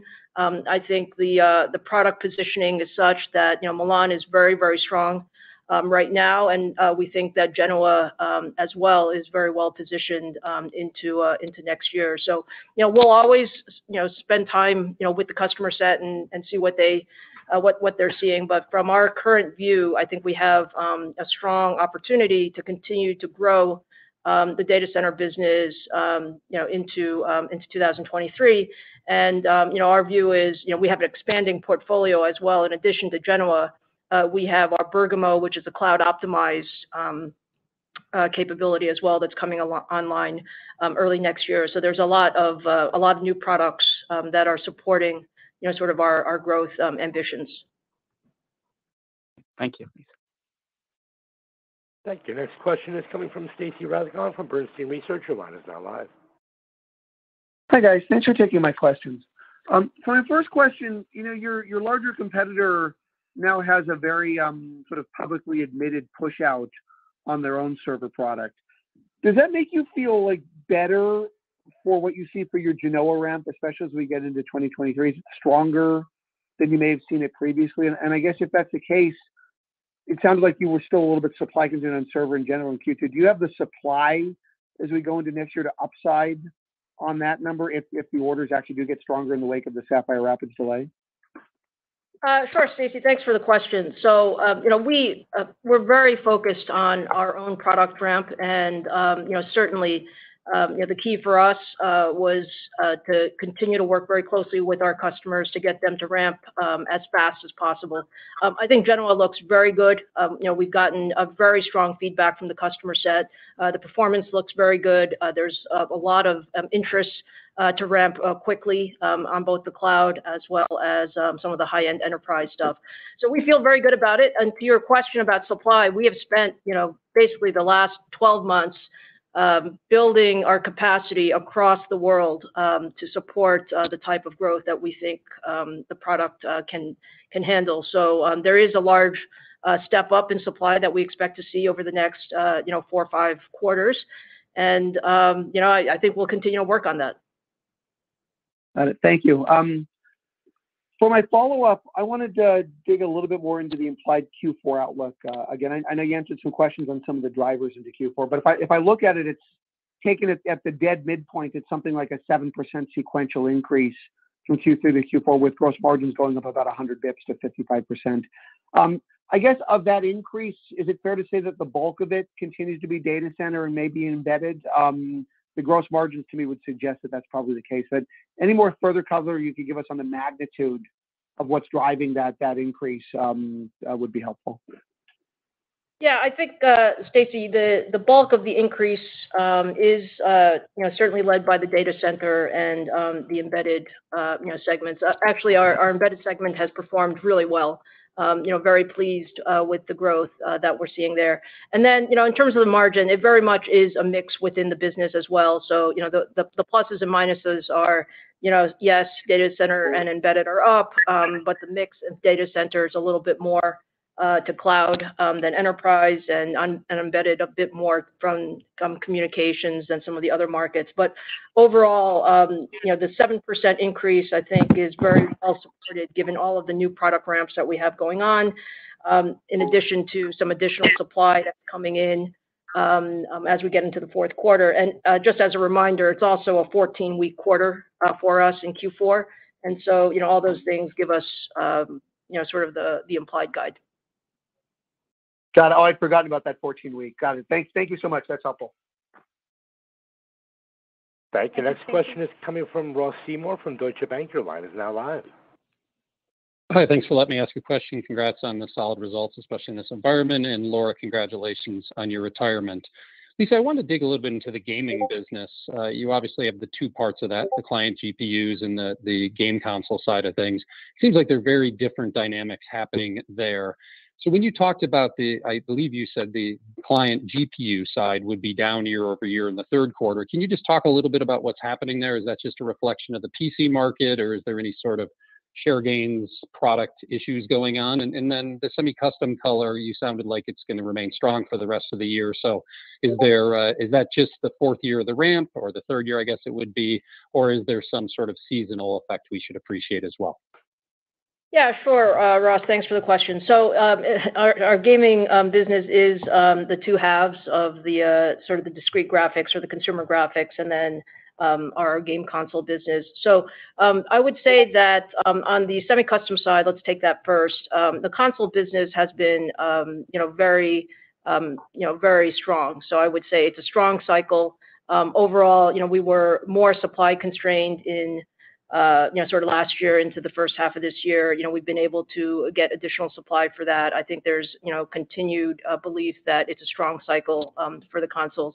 We expect consoles to peak in the third quarter, and then, the normal seasonality would see it, decline in the fourth quarter. As it relates to the consumer graphics, I would say that as we entered this year, we were coming off of a very strong 2021 for consumer graphics, where gaming demand was very high. We have seen a slowdown here in the second quarter, and we expect that is somewhat due to sort of demand now, sort of the supply now in more supply versus demand, as well as some of the macro issues as it relates to consumer spending. We do expect, as we go into the fourth quarter, though, that we'll see some sequential increase in that business because we'll have new products that are launching in that time frame. So those are the puts and takes. I think overall, as a segment, we continue to believe gaming is a long-term, secular driver. There are some, sort of short-term dynamics here in the PC market that we're dealing with. But I think, the fact that the game consoles have performed so well is a positive for the segment. Thanks for all that color. I guess for my follow-up, switching over to the gross margin side of things, you guys have done an amazing job on that, and Xilinx obviously helps raise the bar as well. As we look forward, I know you have a long-term target of 57%. Can you just talk about as supply becomes looser, and I know you have areas that are loosening and areas that are tight simultaneously, but can you talk about the cost inflation you're feeling? Do you think that will lessen at all next year? And kind of how do we think about the march from the 55 you seem to be exiting this year to the 57? What's the sort of timetable and the drivers of that increase? Well, I think, Ross, what I would say is, the business is certainly getting to scale across the board. So the increase in margins as we go forward in the long-term model really is as a result of mix. So what we've said is that, we believe the data center and embedded businesses can get to over 50% of the company. We're right now sitting probably in the low 40s, and we expect, data center in particular to grow faster than the rest of the company, and that will drive, sort of margin expansion. It is, we're all working on costs and trying to ensure, there are some inflationary kind of costs that are out there. We're all working on trying to keep those to a minimum, and frankly, going back to the work of working on cost reductions as we do in semiconductors over time. So, but the primary, margin expansion, for us is in, data center as well as embedded growing, sort of faster than, the other businesses. Thank you. Sure. Thank you. Next question is coming from Matt Ramsey from Cowen. Your line is now live. Thank you very much. Good afternoon, and thanks, Laura, for the partnership down the years. Lisa, I wanted to ask a question about the server business. Obviously, the growth is very strong right now, but a lot of that business continues to be driven by the engagements that you've had and continue to build out with cloud. As we look forward over the next, you had talked in some of your script about how you guys were preparing for continued growth in the server business over the next 4, 6, 8 quarters. And the roadmap's going to diversify some next year with Bergamo and Siena and Genoa X seeming to launch on top of the Genoa platform. And I wonder if you could give some color of how the relationships and engagements are going in enterprise and in the telco wireless space as well. I'm just trying to get a gauge of how quickly the server business can grow through diversification, not just continued share gains with cloud. Thanks. Sure, Matt. So definitely, I think our focus. We love the progress that we're making in cloud, and we're going to continue to earn every amount of share that we can there. On the enterprise side, as we've always said, it takes a bit longer because the sales cycles are a bit longer. We've made very nice progress with all of the top OEMs. I think the portfolios are continuing to expand. We're excited about not just the current portfolio, as you said, with Genoa, but as we expand to, Genoa X at the very high end of the performance, as well as Siena, that just broadens our portfolio for telco. So, our expectation is that, we continue to steadily grow share in the enterprise as well as we go through, 2023 and beyond. And, I think there's a broader opportunity to sell, the broader AMD portfolio, as we have, not just the CPU, but I think the addition of the Xilinx assets and the Pensando assets, as well as our GPU portfolio, I think, all, lead to the overall growth in the data center business for us. Thanks for that, Lisa. As my follow-up, it's a question I wouldn't normally ask Devinder, but I've gotten a few emails on it in the last hour, so I figured I'd go ahead and ask it. The revenue, obviously, including Xilinx, up 70% or so year on year, but a few people have pointed out to me that the cash flow or the free cash flow was only up a tiny bit or very, very modestly. And I wonder if you could walk us through that a little bit. Were there one-time items with inventory steps up with acquisitions, and maybe more investments in supply? I'm just wondering what the variables are there on expanding the free cash flow leverage as we go forward. Thank you. Yeah, I can do that. I think, one is when the revenue grows a lot, there's investment needed in working capital. So if you look at working capital numbers, from an inventory and AR standpoint, they're up significantly year on year. We also have, as we said previously, a 3% tax rate going up to about 10%, and the cash taxes get paid. But the timing of the cash taxes sometimes is Q2, and Q2 we did have some significant cash tax payment from a payment standpoint, given the timing of payments to the federal government. And then you have, timing of shipments that does affect the free cash flow. And the last thing I'll mention, given the discussion, some of the questions that Lisa was asked about supply for server and supply overall with the share gain and the growth of the business, we are making investments in capacity from a prepayment standpoint, and those obviously require funding the suppliers, and that also has an impact on the free cash flow because that flows through the free cash flow equation. So this is really, if you look at it, inventory and capacity investing for growth and investing for the future. Investment for growth. Got it. Thanks very much, guys. Appreciate it. Thank you. Next question is coming from Aaron Rakers from Wells Fargo. Your line is now live. Yeah, thanks for taking the question. And Laura, congratulations. I wish you the best. I guess for my first question, I wanted to maybe try and unpack the data center business a little bit more. Apologize to kind of continue to go there. But, as I look at the trends over the last couple of quarters, and especially given the unit decline that we saw at your largest competitor in this last quarter. I'm curious if you could help us appreciate the trajectory of what you're seeing from a blended overall pricing perspective within your server CPU business. Just trying to appreciate, as we get into Genoa, Bergamo, as we move into 2023, how should we think about the ASP trend on a blended basis within the server CPUs?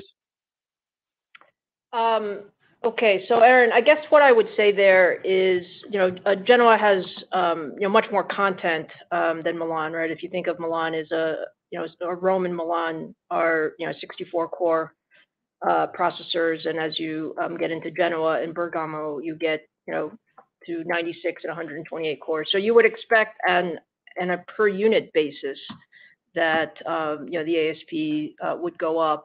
That being the case, I think we would expect that Milan is going to coexist with Genoa and Bergamo for quite some time, just given sort of the different infrastructure and so on and so forth. So hopefully that gives you a little bit of color. Yep. And then just as a quick follow-up, I'm curious on the data center GPU business. You talked about Frontier. I'm curious about where you guys expect that business to kind of shape out for the year. Have you started to see further traction in the ability to sell your CPU plus GPU strategy more broadly? Thank you. Yeah, so we continue to make good progress in the data center GPU. The key there for us is to work, with some of the large hyperscalers who have been, very closely partnering with us on our MI200 product. I think from an overall revenue standpoint, it's not a big contributor this year, but certainly we would expect it to be a larger contributor in 2023 as some of those sort of initial engagements turn into more, production engagements.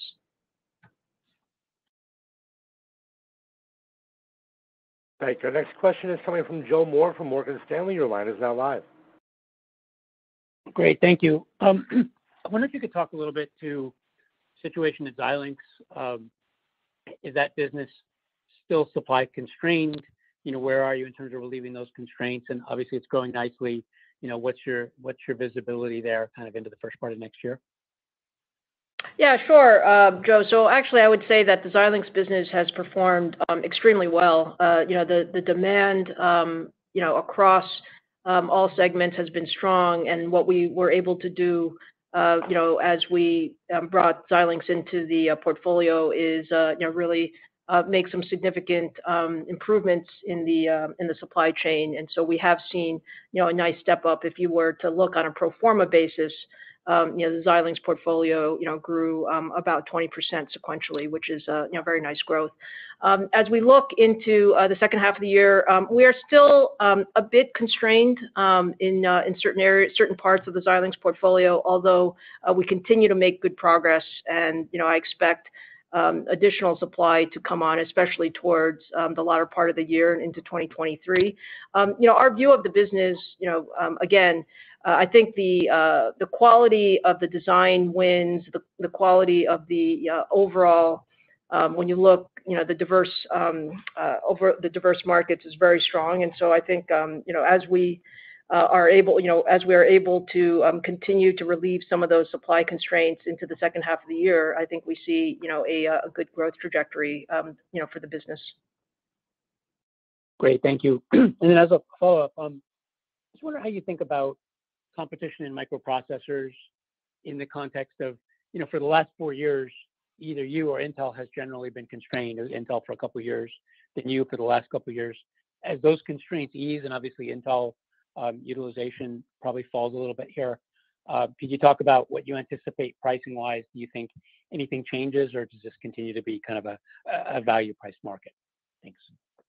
Well, I think, Joe, it is, we always assume that it's going to be a very competitive market. I think it depends a little bit on where you're talking about within the market. But, on the data center side, what we have found is, pricing is not sort of the first, factor that customers are are paying attention to. It's really total cost of ownership. So, the performance and the sort of the performance per dollar equation is very important there, and sort of the power efficiency. As we go into the PC market, we've deliberately focused our PC market on, let's call it the more premium segments. So gaming, as well as, high-end, sort of the ultra premium, as well as the commercial segments. And again, I think those are, much more about the product. There are some parts of the PC market that are very price sensitive, like the low end. And like I said, we've tried to reduce our exposure there, going forward. So, I don't think the dynamics change a lot. I think it's always a very competitive market, and the key thing there is to have a very strong roadmap. Great, thank you. Sure. Thank you. Next question is coming from Mark Lipacis from Jefferies. Your line is now live. Hi, thanks for taking my question. I wanted to come back to the data center business. If I look at the spreadsheet that Suresh sent around with the restated data center numbers, and it looks like your data center business kind of aligns apples to apples to Intel's pretty closely. It looks like you guys gained 6.6% share from Intel. And if I kind of take a guess about the pro forma contribution of Xilinx, what it would have been in Q1, it's about 6% share gain. And that would be, I think that would be the highest share gain in that data center business that you guys ever reported, even going back to 2005. Admittedly, 2/3 of that is from Intel declining. I guess since that would put you against Intel, I guess, in the kind of the mid-20s, and I'm curious if you think that math sounds about right to you. And I'm hoping that you could, because we're grouping more things together, if you could just share with us, was there any outside contribution from Xilinx or Pensado or something like that in that would make that look that might change the interpretation on from what it looks like on the surface, because that's a pretty big jump in share. So that's the first part of the question. I had a follow-up too. Thanks. Sure, Mark. So, this is sort of the reason that we went to the new segments, so that there was, better visibility. I know you guys have been asking about that for a while. So I think, your math is in the zip code from, our point of view. And, we're pleased that we're gaining share. I think that was our expectation, was that as, the product portfolio expands, as we increase, supply, as we ramp more instances across the customer set, that we would see, share gains, and we will, continue to focus on that going forward. To your question, there was no outsized contribution. The other pieces of it that are in the segment are relatively small, and it was primarily driven by EPYC, as you state. Okay, great. And then the follow-up, if I may, I just wanted to come back to the visibility on this business. And I'm wondering about the kind of the variance that you get from your cloud customers. So I guess the scenario that I'm curious about is, I imagine, the cloud, a lot of the cloud companies do a lot of planning on their data centers, since it is central to their business. And, they sign a data center lease that's going to get built in 6 months. Do they, after they do that, do they come to you guys and say, hey, this is coming online, we need to get these chips from you in 6 months? And, how kind of, how consistent and how tight is the variance span around the visibility that they give you guys? And that's all I had. Thank you.